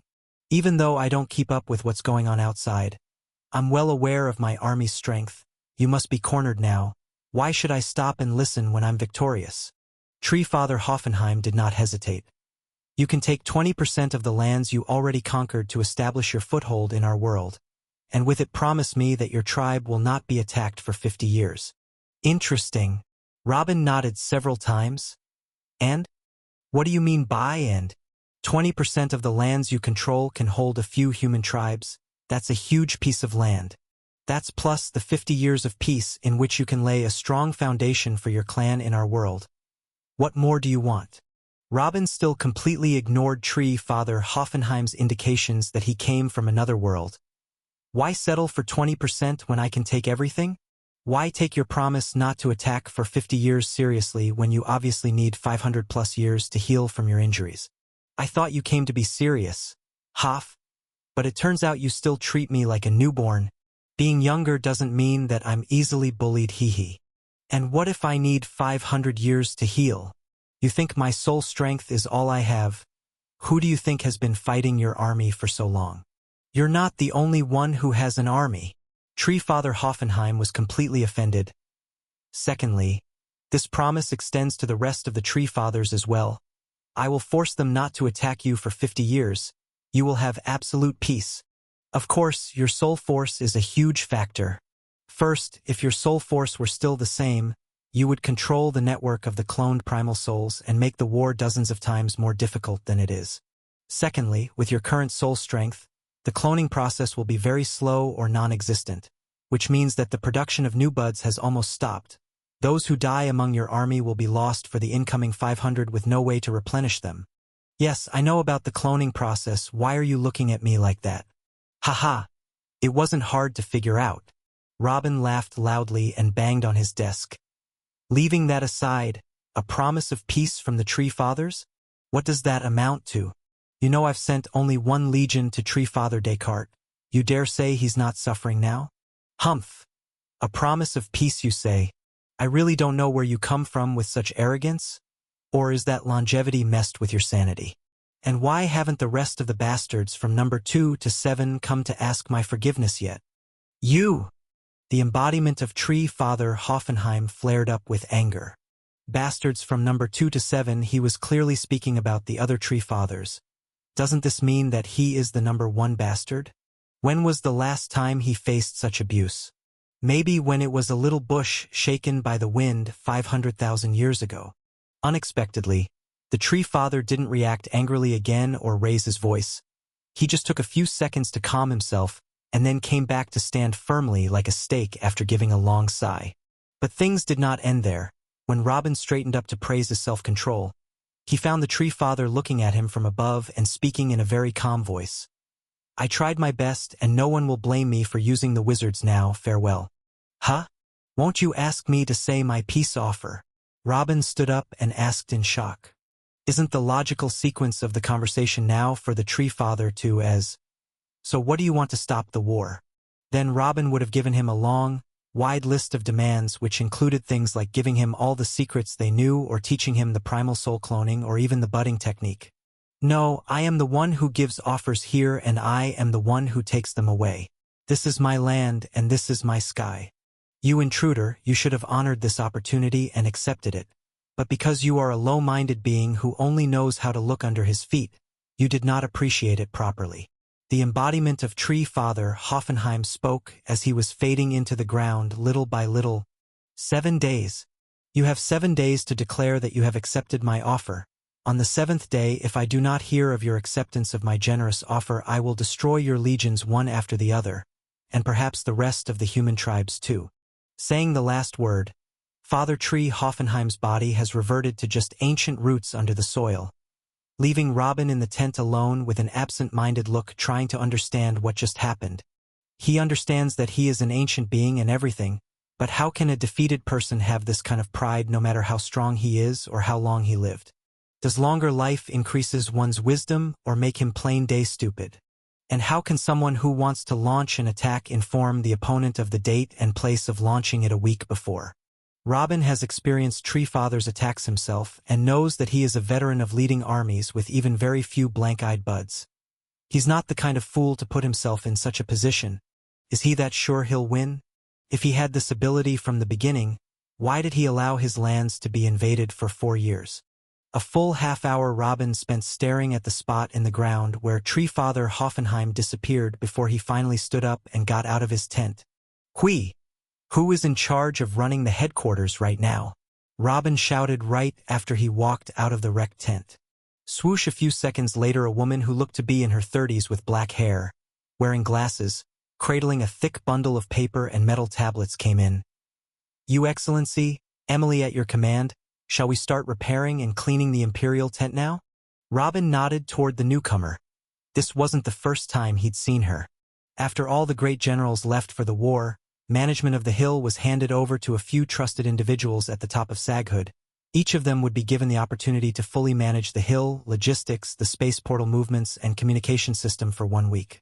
This is in order to select the best administration talents and appoint them to fixed positions later. And this Emily Trent is considered one of the best 3 individuals in this regard until this moment. Robin nodded affirmative, then stood aside and stood watching Emily giving dozens of orders in 1 minute. Suddenly the quiet surroundings of the tent turned into what looked like an ant colony with a large number of blacksmiths. Robin even opened his eyes a little when he saw the rune masters carrying ink barrels and heading toward the tent. So he looked from the corner of his eye at Emily. Is this really necessary? The tent only needs a few light repairs. Emily turned towards Robin and gave a small nod while adjusting the position of her glasses in a gentle way. Today I allowed a mouse to emerge from under the ground to harass your Excellency. I have to prevent such a phenomenon in the future. Hoffenheim knows this area as the back of his hand, and he studied the soul domain until he mastered everything possible at his level. His appearance like this did not surprise me at all. Secondly, the embodiment had no power. He could have spoken to me through the soul directly, but perhaps he wanted to confront me and we're talking about such important things, so you don't have to blame yourself for that. Robin shook his head. And what exactly are the rune masters going to do? I created the underground attack protection array earlier and they drew it on the mound already. What more are they going to do? They will draw it again in a smaller size under the tent, and maybe draw it a third or fourth time. If one is weak, we have to strengthen it until it is impervious. Emily put her hand on her chest and spoke quickly, then looked towards the tent and shouted, "Isn't it, guys? Ho!" The workers all cheered back and then returned to work quickly, knowing that their time was short before the Emperor would want to return to his tent again to continue his seclusion. Robin shook his head with a smile as he saw the scene, but he suddenly felt a flashing alarm in his mind. Wait, it's been 4 years since we came here and I created the Earth Protection Array, and why did I assume that they didn't invent a new one? And it turns out I was right. No, I can't just focus on the 4 years. It's been dozens of years since I taught the first batch of rune masters about talismans drawing. Yet I'm sure none of them have invented anything new yet. Robin started to frown. But isn't that normal? Since he is the only one who sees the patterns in the heavenly laws. He is the only one who can make the runes that in the form of talismans, arrays, and even divine tattoos, the rest can only learn to imitate him. The most they can do is try to rip a few runes out of the talisman to see how it works without it, or perhaps combining 2 runes to try what will happen. This method can, in trial and error, make variables close to the original after many years, for example, by making a talisman that ignites only instead of exploding like Rubin's fire explosion talisman. As for making complex arrays in this way, it requires hundreds of years, and for finding out completely new runes it is basically impossible. But doesn't this also mean that the rune master system is entirely dependent on him? They are like parrots that can do nothing but imitate. What will happen to this task if he dies or decides to go for a long seclusion? Or if he simply gets too busy with other things and doesn't have time to make new designs? The strength of the true beginning empire revolves around innovations, talismans, and even divine equipment, all of which have runes in their core. How long can one person support the needs of an entire empire and billions of beings? Robin raised his hand and started massaging his head vigorously.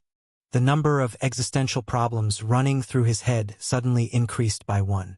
Seeing him rub his head like this, Emily was worried and took a step forward nervously. "Please don't worry, Your Excellency. Everything will be over in a few minutes and your tent will be better than before." "Huh? No. That's not what I'm thinking. Never mind." Robin gestured with his left hand. "I want you to send a message through the sound ring to all the generals and tell them to proceed very carefully from now on and start preparing for something that will happen a week from now. Something to do with forces called the Wizards. Tell them to be careful and do what they can to counter the attack. But they have to put the safety of the soldiers first and fall back if they can't win. Oh, also tell them to bring me all the information they have gathered about those wizards." "Yes, Your Excellency. I will immediately send the alert to the intelligence department, and they will inform the generals and start preparing for the worst." Emily inserted her spiritual sense into one of the rings in her hand, then returned to speak to Robin after about a minute. "Done. As for the request for information, there is no need for this. Here at the headquarters we have copies of all the information that any general or any soldier found, as valuable information is rewarded with points, so no one tries to hide them." "Points?" Robin raised his eyebrows slightly. He didn't follow what was going on around him for the past years. "Ah, haven't we notified Your Excellency about the point system yet? I'm so sorry, you never asked about the situation. So we didn't want to stuff useless things into your valuable head." Emily got very worried and started wiping a few drops of sweat on her forehead. Robin motioned her to calm down. "I don't blame you. It's my fault that I've been busy with other things. But apparently I'll have to cut my seclusion for now, at least until this week is over. Just tell me now, what exactly is that point system?"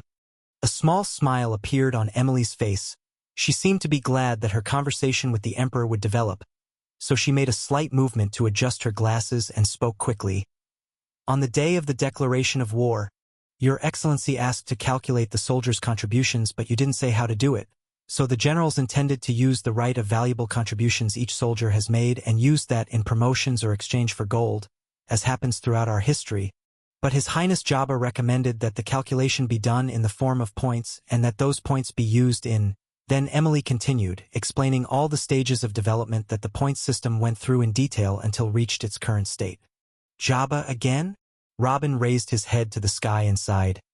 His keen insight sometimes makes me feel that he sees things that I don't see, even though I am the one who has the eye of truth.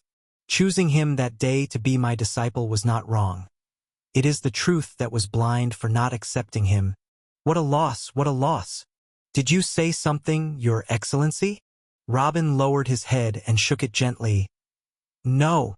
Go on, please. You said we have information about the wizard's force. Tell me, what are those exactly?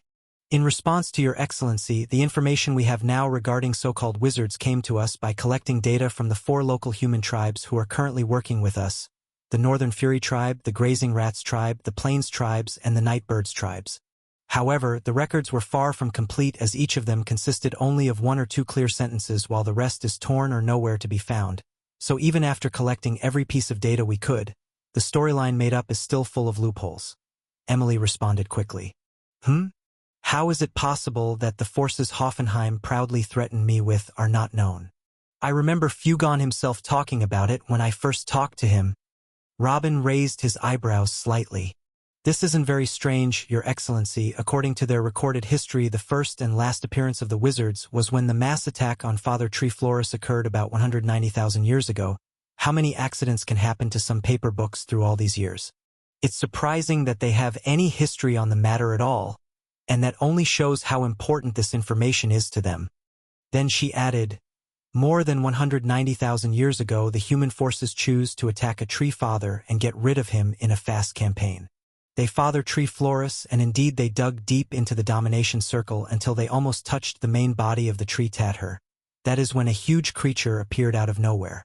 That creature was so powerful that it was able to single-handedly stop the advance of the United Human Army until the support of the rest of the Tree Fathers arrived and the United Human Army was wiped out. One of the stories even says that had it not been for that wizard, the human army would have been able to hold on even after the arrival of reinforcements. In fact, the only common factor in the ancient books of the 4 local tribes in this regard is a note telling them never to pressure a Tree Father too much and force him to bring out wizards ever again. Robin was surprised by what he heard. There are indeed several holes in the story, as Emily said. A giant creature? There are a lot of giant creatures around. What exactly is the origin of that creature, and what kind of power does it have? And why is this single creature called wizards? This information must have been lost a long time ago, Your Excellency. But it's not that strange after all these years. There is nothing about the wizards other than what I have just mentioned. Emily shrugged her shoulders and continued. When your esteemed generals pressed for more information, the Grazing Rats tribe chief tried to communicate with the rest of the human tribes in order to get the information they have regarding the wizards, but they refused to cooperate. Why would they refuse to hand over manuscripts for something so outdated? Has Clan Chief Sherver tried to entice them with some benefits? Of course he tried. He even offered them the archaeological treasures of his tribe. He, Tribe Chief Fugon, Mr. Haidar, and Mr. Debas also tried after pressure from the General's Council, but they were all rejected as well. Apparently, the so-called Human Alliance considered them traitors. Emily gently raised her glasses and replied, but her displeasure was evident. Traitors?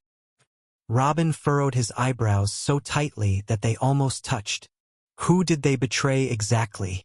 The 4 tribes are fighting the Tree Fathers. Isn't this the greatest achievement a human tribe can do? Instead of helping them, they are called traitors? Is it because they didn't ask for the Alliance's permission first, or because of my presence? If they are considered traitors for following me, then it seems that subjugating the rest of the planet's human tribes will not be so easy. Robin clasped his hands across his chest and sank into a long silence.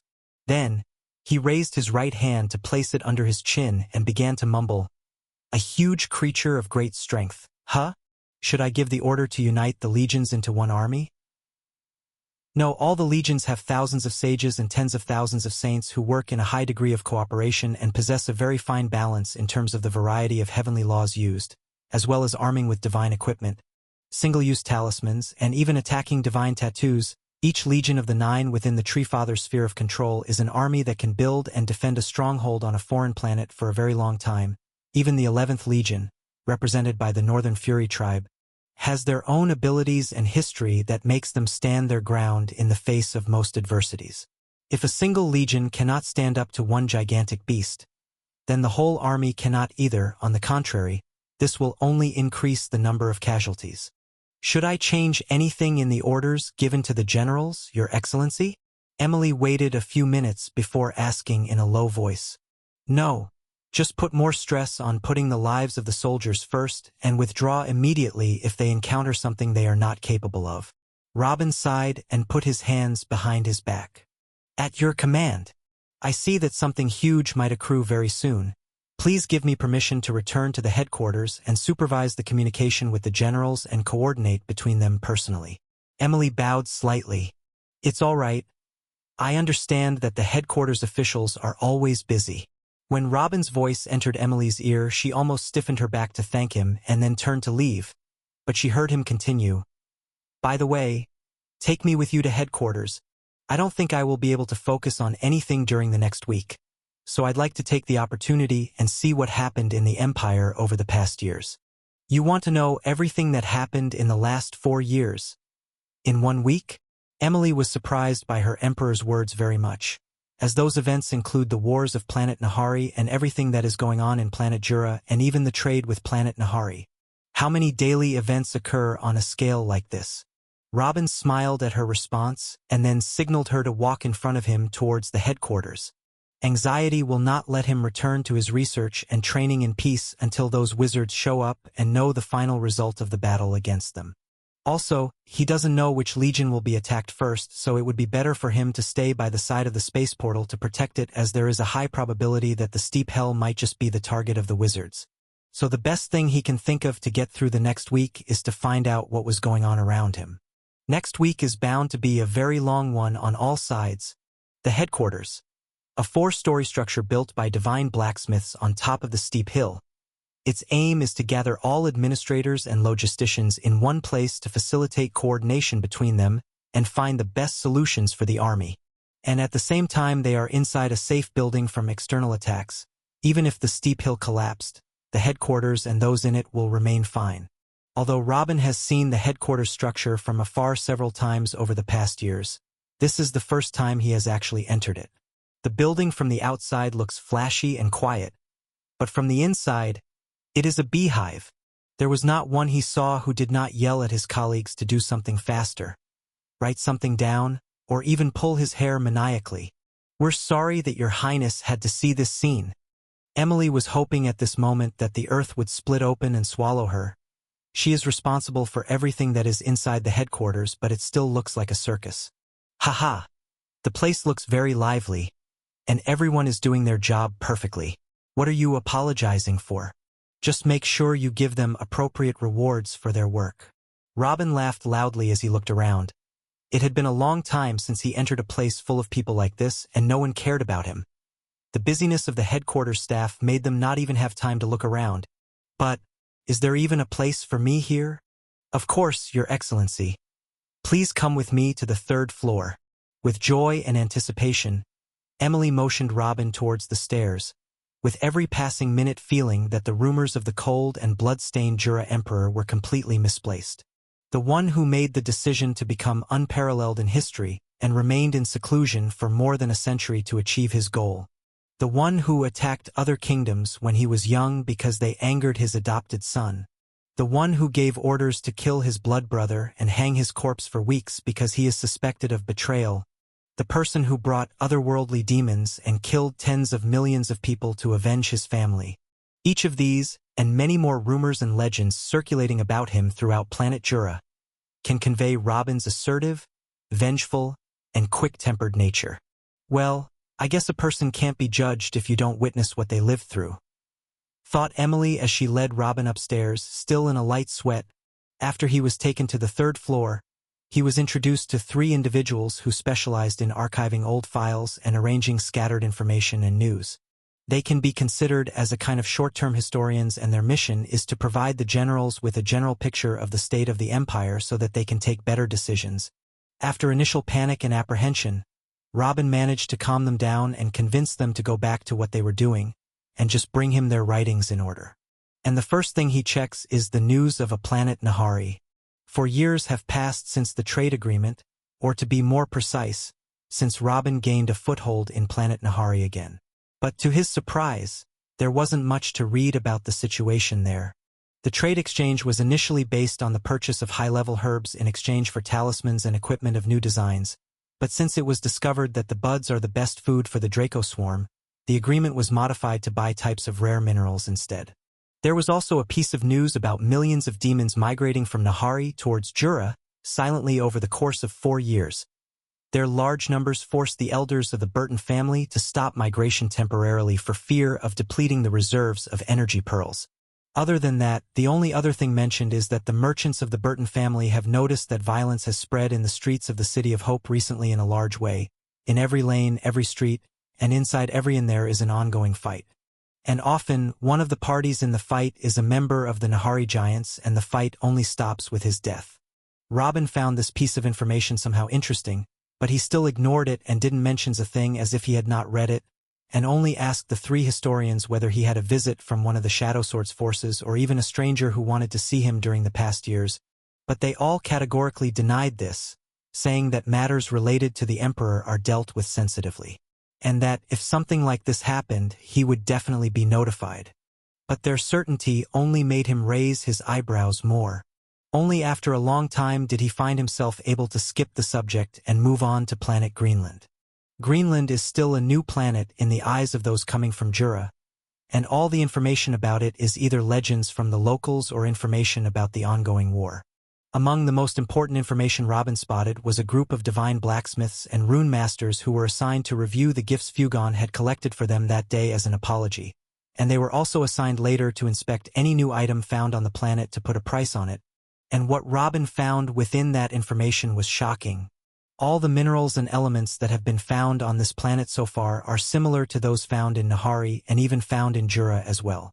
Even living beings are somewhat similar in their physical and mental composition. Of course, there are differences between the living beings of each planet, but not to the extent of calling them completely different. Those little differences can especially be found between the plants of each planet, whether in shape or use. But the fact that life on 3 different planets can be so close to such a degree amazed Robin to a large extent. Are those planets really separate? Why is life on all young planets so similar? Robin thought for a moment. In fact, the only visible difference between the 3 planets is that a particular element may be very scarce on one planet and abundant on the other. For example, minerals related to space law are almost non-existent on planet Jura and planet Greenland, but they are decently present in Nahari. New elements and minerals are still being discovered from time to time in Greenland, but now the survey team realizes that what they consider new now is only severe in the other 2 planets to the extent that it had not been discovered before. So the mission of the current survey team was closer to discovering the availability of a particular element in Greenland and the possibility of benefiting from it. And the most beautiful surprise in their report so far was about a mineral called uracilium. Uracilium is a mineral that is extremely rare in both Jura and Nahari. So rare that it was barely known to exist only recently even in Nahari. It is mentioned in the report about it that the largest piece of that mineral found on the planet Jura was a tiny bar as big as a finger. After the features of the metal bar were identified back then, that little piece was delivered to the king of the Kingdom of Oakley, who had knowledge about the minor heavenly laws related to ground and minerals. But even that old king had to give up in the end, leaving the metal bar aside as one of the symbols of his kingdom. The features mentioned about this metal in both the history of Jura and Nahari is simply that it is a black mineral that has a high ability to deal with natural energy, and even soul force, as it can absorb large amounts of them, and then excrete it again when needed without any loss or delay. A metal like this is perfect for crafting war equipment for sages or even higher. But at the same time, uracilium has 2 issues that make it only known as a name in some books. It is extremely rare, and even if it's available as dirt, it still has another fatal problem, which is that it cannot be liquefied or even reformed. It was also said that the ancient sages estimated that there was no more than 1 kilogram of this mineral in the planet of entire Jura, and this is what made any small scrap found sold at exorbitant prices for the purposes of research into the properties of the heavenly laws. Robin read the description excitedly. For him, the problems with this metal do not exist. From his point of view, there is no such thing as a non-formable metal. All metals soften with heat, and the problem is providing the appropriate heat for each metal. The ancient sages may not be able to do this, but how could he be unable to do it? Even if it took him years to explore the mineral and try several methods to reach the right temperature, it was definitely worth it. How not, and so far 3 tons of uracilium have been found effortlessly. The current main mineral used in making the full-body golden armor is fullimer. It is also a very tough metal and is excellent as a foundation for many different runes, but it simply cannot be compared to uracilium in terms of the protection it can provide, plus the runes engraved on it will give a far better output. 3 tons isn't a lot, but with time we can collect enough metal to equip a special task force. No, I can't just think about armor and weapons. What kind of arrays can I craft with the help of uracilium as a base? Perhaps my initial idea of the future of arrays can now be applied.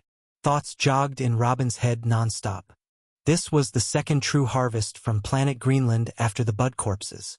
Only after a few hours, Robin smiled after the concept of a more developed array system began to crystallize further, but knowing that starting to implement his idea now was impossible, he went back to silently reading the rest of the reports. The front in the far west gained Robin's interest as well. It's where Billy was battling Tree Father Descartes. Even though Billy isn't fighting an all-out war, he is still technically fighting a Tree Father with 1 legion. Billy played it cleverly and slowly advanced as he built more trenches to cut off the roots of the Tree Father from the area to fortify it. He did not try to directly penetrate the domination circle or find gathering areas for the Tree Father's forces as the rest of the legions do in the Hoffenheim domination circle. As for the Tree Father, it also did not direct all his forces towards Billy but only sent army after army to slow him down, reduce his forces, and only restrain his advancement.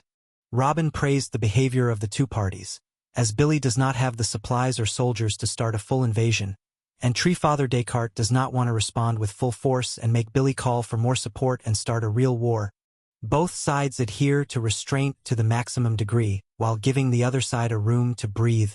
But even in this Cold War, the clear winner was still Billy. The land he managed to get coupled with how few soldiers he lost is just worth it.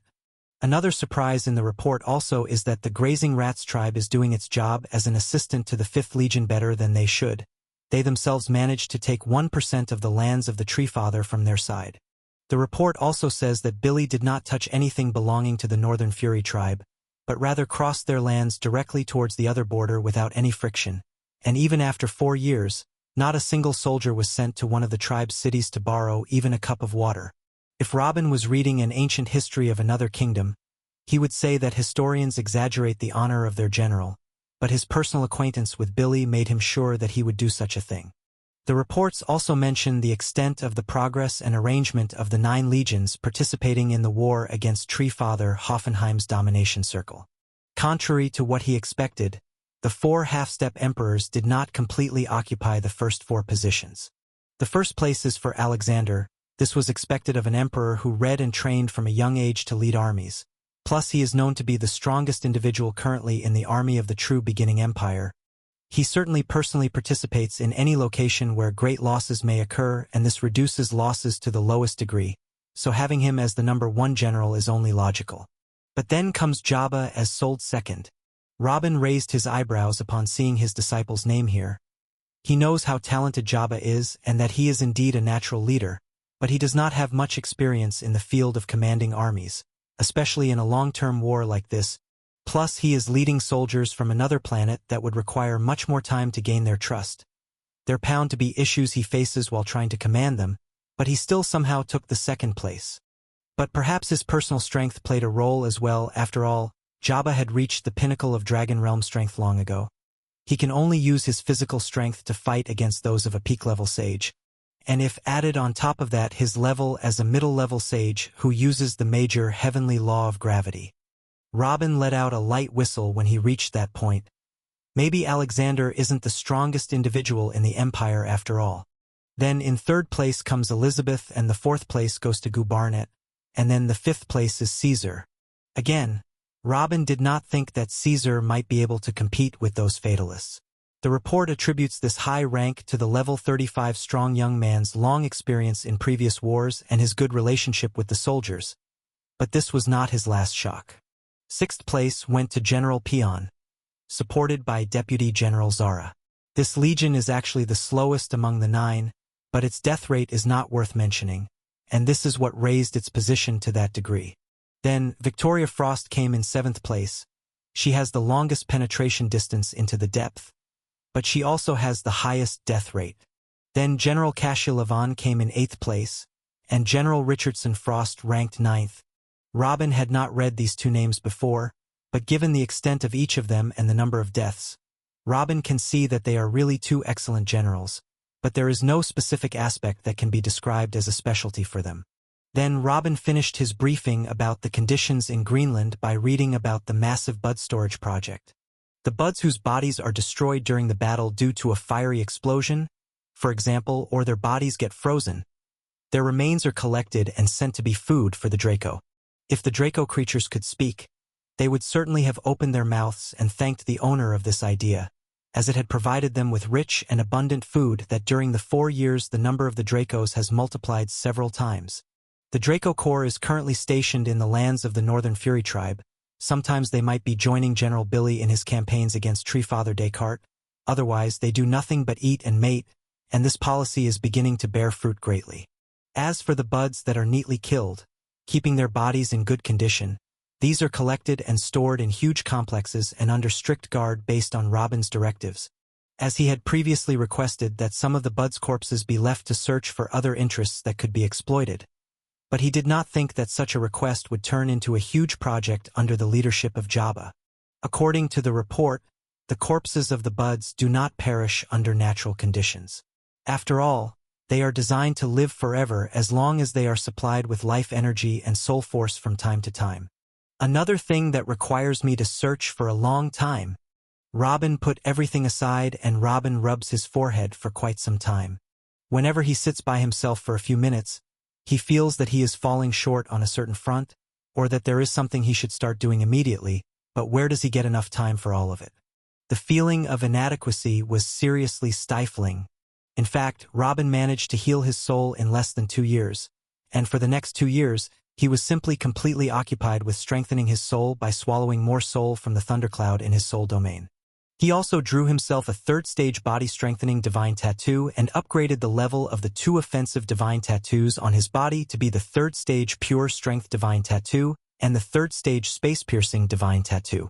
He even took advantage of the opportunity and created a new tattoo called the Phoenix Vitality Divine Tattoo. A tattoo whose only mission is to restore his body to its optimal state. It does not matter if he was cut to the bone or his energy was simply exhausted, and he also added to it a special automatic activation in the event of any defect being detected in his ideal form. This means that the tattoo will activate automatically during the battle in case Robin is injured in order to heal him or replenish his energy reserves without Robin's control. The divine tattoo took him months to figure out and execute, but he was very satisfied with the result. The problem with the Divine Phoenix Vitality Tattoo is that it is rather slow compared to high-level battles whose outcome may be decided in seconds. And like all divine tattoos, it draws its strength from the surrounding energy and pumps it into the body directly, and this will increase the pressure on Robin's body while activating it. But these problems are nothing compared to getting a quick physical recovery and automatically replenishing energy during battle. He also spent some time researching the patterns of the 4th stage of the Major Heavenly Law of Life and the Major Heavenly Law of Lightning as he pushed his understanding of the truth to a completely different level. He felt that this was the right path for him to take to the 3rd stage of the Master Law of Truth. So whether in terms of cultivating energy, body, and even soul he had taken a huge qualitative leap in all of them during the 4 years, it was hard to say that he could find someone among mid-level sages who could block even a few attacks from him. But at the same time and over the course of the 4 years, he did not innovate or recommend anything useful. This is not the first time, after his torture on planet Nahari at the hands of the Salamander Organization head. He also spent quite a long time not researching or producing anything other than strengthening himself and looking into the laws to reach a higher stage in the Master Law of Truth. Damn it! Why do the 2 paths have to be diametrically opposed? If I focus on training, I will neglect the affairs of MY Empire, and if I focus on innovation and moving the Empire forward, I will remain weak forever. This was the first time Robin felt frustrated because he was getting stronger, Logically, he should follow the path he chose for himself when he was 12 years old, innovate and support from behind. Isn't this logic that made him unify planet Jura in just 3 decades? But he also saw for himself more than once that he would never earn the respect of those around him and force them to obey him without personal strength. Even oaths would not make up for how weak he is in their eyes. Strengthening the empire means better chances of saving Richard, ending my promise to the all-seeing God, and achieving my revenge. No matter how strong I am individually, I will never be able to win a battle of this magnitude on my own. But if I am not strong enough, I will not be able to lead the empire that I built. No matter how tight the oath is, there are always loopholes. What happened to him throughout my life is sufficient proof that I must earn the respect and fear of my followers. Otherwise, strengthening them will be in vain. What should I do? Robin put both hands on his head and pressed them unconsciously. Time. Time is the problem. I can strengthen the empire if I want and create a strong civilization that will last an eternity on all the planets in my empire, and I can also strengthen myself so that no one will ever challenge my authority again. But where do I get the time to do both? Robin pressed his head harder and harder. Arg, wouldn't it be perfect if there were 2 of me? I will think of something after that wizard's thing pass. After a long time, Robin managed to end that rope of thoughts. He came here today to clear his mind before the battle seemed to be the decisive one against the Tree Father. Busying his thoughts now with difficult questions like this will do him no good, so he closed his eyes to sleep in his place for a bit, then went back to check more reports. He finally reached the reports on the events of planet Jura. When Robin asked for books and tablets related to Jura, he was surprised that they were many times thicker than what he found about both Greenland and Nahari. With great astonishment, Robin began to read the important reports about the unified, quiet planet, which is supposed to do nothing but construction and building, but he found that his view was far from the truth. The first issue that was mentioned about planet Jura and in bold red line was the number of experts present on the planet right now. Robin smiled when he read the header of the topic. Planet Jura is his home, origin, and strength. His status in Greenland, Nahari, or even the planets of the entire universe depends heavily on the power he prepared on planet Jura. If planet Jura was strong to be relied on, would the Nahari Union sect have treated him like this? Impossible. When Robin read the short introduction on the matter, he was ready to see that there were at least 15 million heavenly law users now on planet Jura. After all, in just 3 years after Jura's unification, he had managed to gather an army of 4 million heavenly law users, but now more than 4 additional years have passed.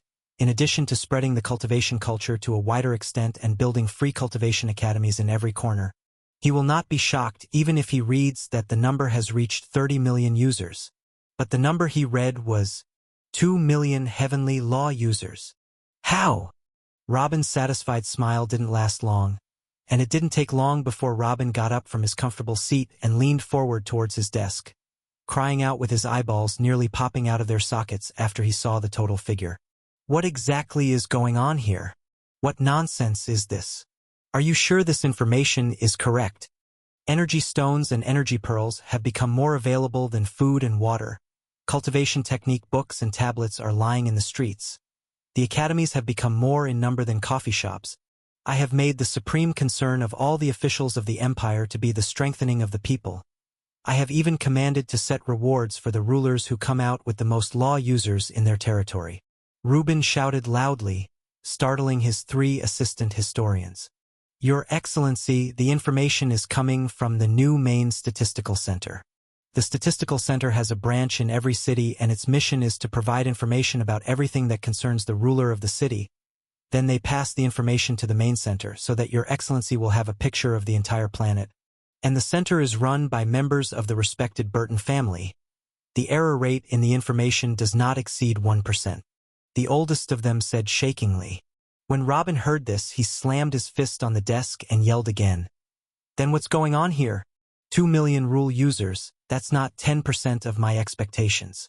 Is there some kind of revolt going on in planet Jura and no one wants to obey my orders anymore? Is there some goddamn person trying to mess with me and keep people away from cultivating? What? I don't say in my fkin empire anymore. Your Excellency, Please calm down. The entirety of planet Jura is under your authority and no one dares to disobey your orders. Please continue reading and you will realize the situation. The generals have placed great importance on this point as well, so it has been covered extensively compared to the rest. Another historian stepped forward and bowed. After hearing this, Robin realized that his anger made him yell at a few helpless people. So he gave a long sigh and apologized, then asked them to go back to what they were doing, before continuing reading. The report says that during the first 3 years of Jura's unification, the success rate of training academies in bringing a person to the 11th level and making him a knight was 60%. But today that percentage has decreased to less than 5%. According to the report, the number of academies and the number of teachers has increased, and their patience with students has been prolonged. But the success rates are still declining and have not settled at 5% either. Rather, there are a few academies that produce reports with lower rates. What? This was the first time that Robin knew about such success rates. Now only 5 out of 100 apprentices could become knights. But why? Have the many breakthroughs lately weakened the planet's capacity in some way? But I am sure that the inner energy training technique does not harm the planet's total energy. Maybe the damage was done because I brought all the foreign energy pearls and demons? But this act is supposed to strengthen the planet, not weaken it. What is going on here? Robin almost went crazy reading those stats. 5 million users of laws may seem like an invincible army, but the problem is not in their numbers but in their ratio compared to the total population of the planet Jura, which amounts to approximately 1.4 billion people. The current number of users of laws does not even reach 0.5% of the total population. Back on the chair and closed his eyes. Even he didn't know how long it had been before he opened his. No, the report says that in the period after Jura's unification, 60 out of every 100 succeeded in penetrating into knighthood and becoming law users, so what about the other 40 people? There was no harm done to the planet at the time and all means were provided for them. Why didn't they break through? Robin returned to his back on the chair and closed his eyes.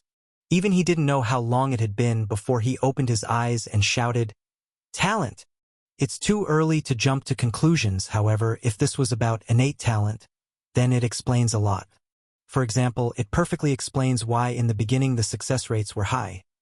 This is because the numbers of highly talented individuals were many at the beginning, but after the first patch broke through and became a law user, now their numbers of the highly talented individuals who haven't broke through yet have become significantly less in planet Jura.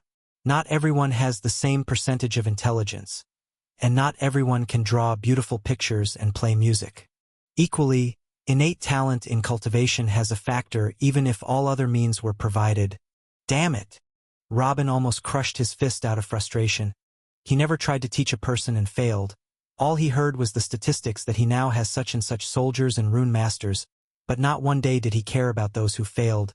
In his point of view, whoever failed after he provided him with everything he is lazy and does not want to work hard for his own good. So why should he care about such individual? It's not like it's completely hopeless. Those 95% who couldn't break through to be heavenly law users means that they had reached level 10 and failed to reach level 11, or at least tried cultivating and breaking through a few levels. Now the level base of the planet's population had greatly increased from 0 to the 10th level of the Energy Foundation realm. That is not a minor jump. A level 10 individual would be a highly regarded officer in wars just a few decades ago. That and Jura's free academies will continue to trigger any shred of talent in the mortals and push them forward. Also, he still has many future generations that will apply for the academies every year. So the number of law users will undoubtedly continue to increase. The only problem is that this will be much slower than he imagined, and he doesn't have enough time for this. He needs a certain number of experienced soldiers before the invasion of Nahari begins. Robin barely managed to get over the feeling of frustration a bit and moved towards a nearby window to look towards the horizon. Until this moment he had thought that the army he had brought with him to planet Greenland were the fortunate vanguards who would be the elites of his future army. But now it seemed that they would be his only army for quite some time. Only now did he realize that this army of his wasn't random. They aren't some random individuals who just happened to break through faster than their peers. They were destined to be the first to break through. Those who are now dying in front of a handful of talking plants are not just soldiers. They are the favored geniuses of planet Jura. The information about the success rate in becoming a heavenly law user hit Robin where it hurts. Leaving aside the fact that planet Nahari has a population of tens of times greater than planet Jura, and it's only fair to think they have far more soldiers than him right now, the main key here is that planet Nahari has hundreds of emperors. Until this moment, he hasn't even found a way to deal with those at the Emperor realm, yet his dream army is already crippled before it was even formed. Even though planet Nahari emperors rely only on physical strength and cannot fly, as far as he knows, they are still unstoppable moving blocks of pure power. Years passed while he was studying the situation, and he found only two solutions. The first is to produce hundreds of thousands of sages and provide them with all he can of divine equipment and talismans and praise that they are sufficient to bury the emperors with numbers. And this does not seem available now after reading this report. The second solution is for him to speed up the process of breaking through the third stage of the Master Law of Truth, and create techniques for the fourth stage of a few heavenly laws to have his own emperors. But this solution was also dismantled by the report. If the talent is so poor that too few can break into knighthood, how many of his followers can actually become an emperor?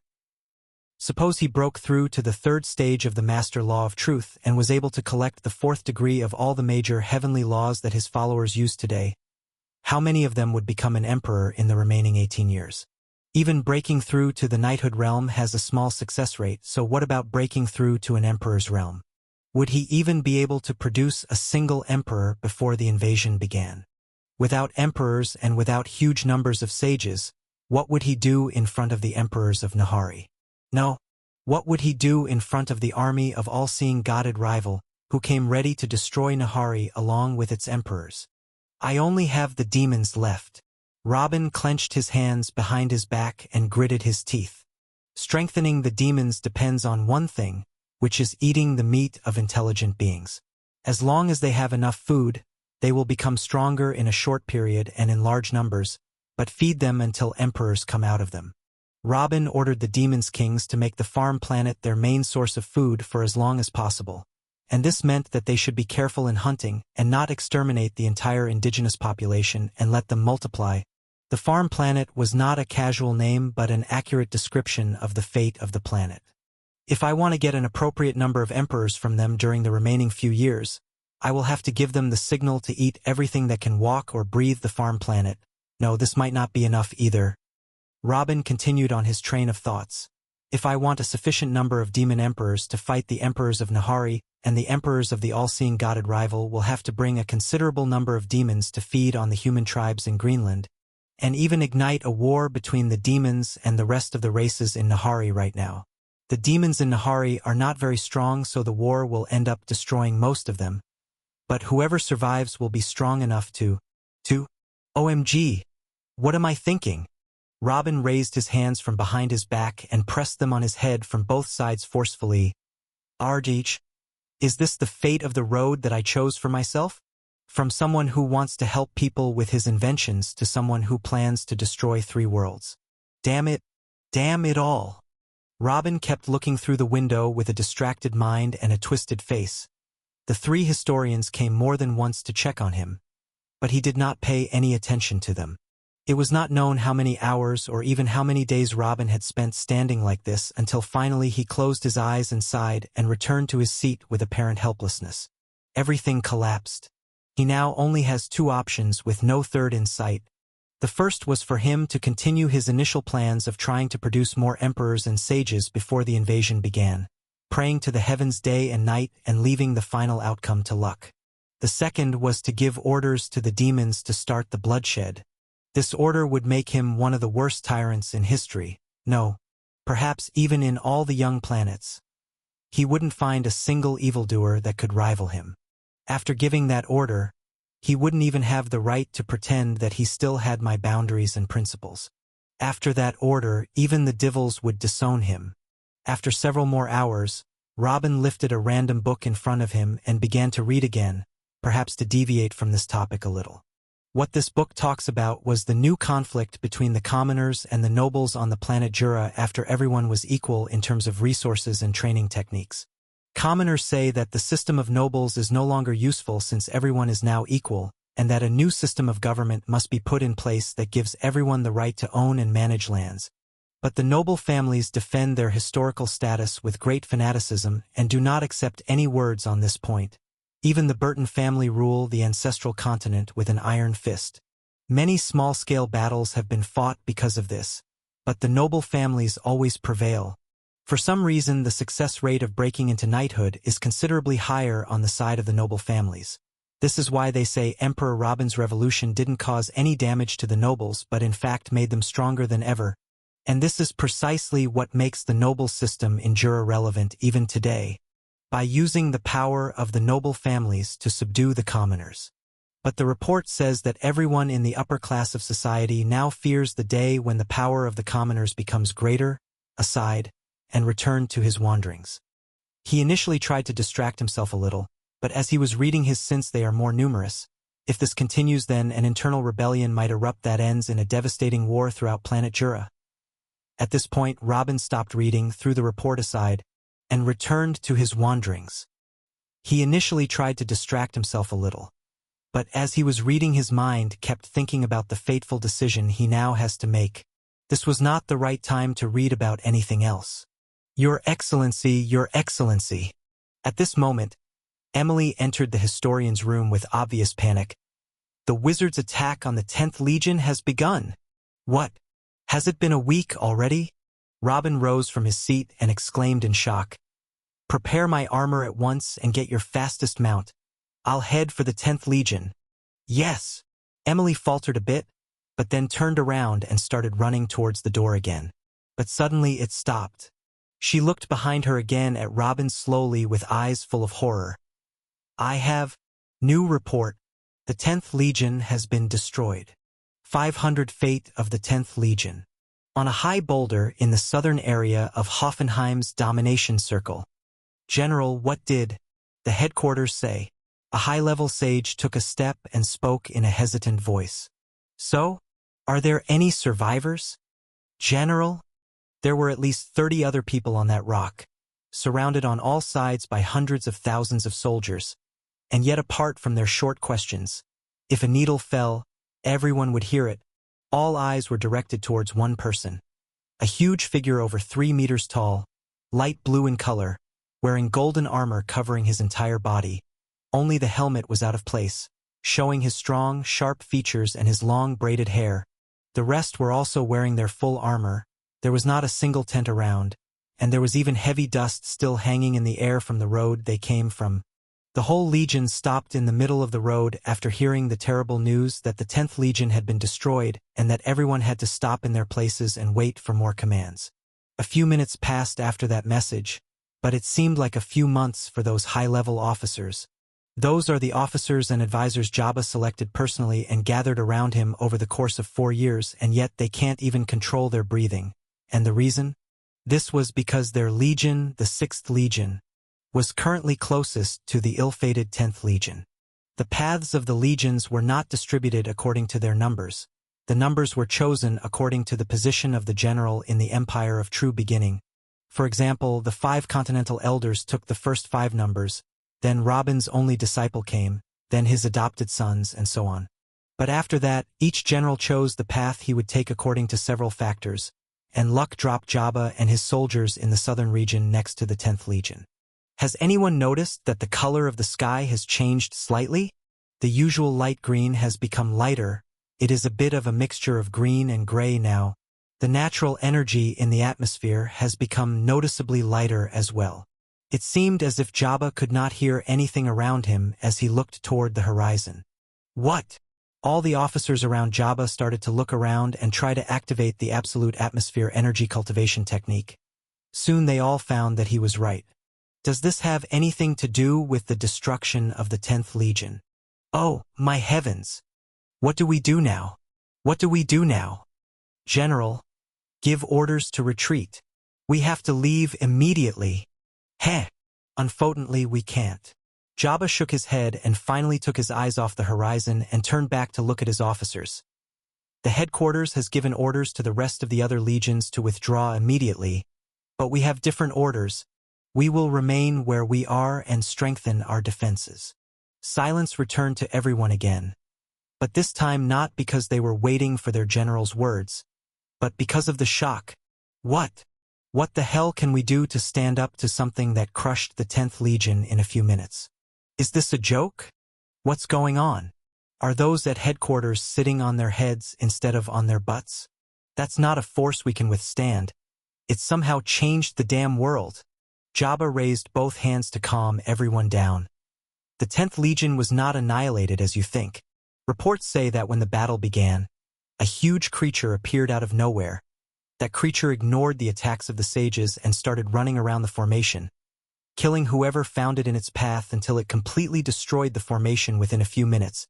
When General Ritualizan realized the strength of the Legion is useless against that thing, he ordered everyone to flee indiscriminately in all directions while the sages stayed behind to buy time by attacking the huge creature indiscriminately. It is said that General Ritualizan himself was badly wounded. Jabba took a deep breath and then slowly continued. The soldiers fled in all directions, made the giant lose its target and stopped attacking them himself. But the 10th Legion found itself in another fight against an army of buds, and that chaotic battle against the buds is still going on until this moment. Chaotic battle? The men in the 10th Legion are fighting these crazed things now without a plan or leader. All the officers were shocked to hear those words.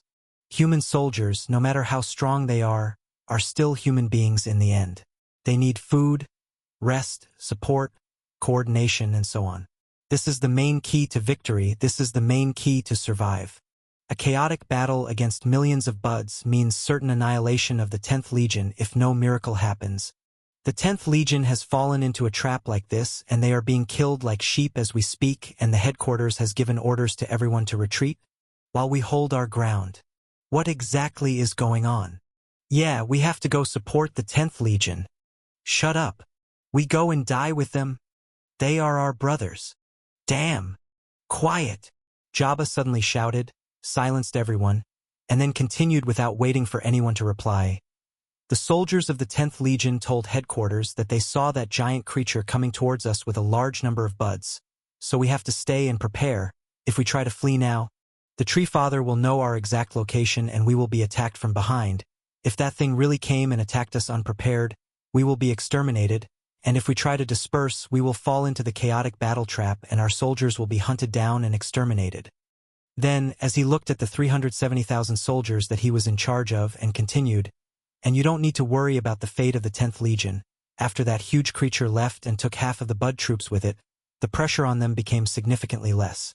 The 2nd Legion, commanded by General Elizabeth, is on their way to support them now.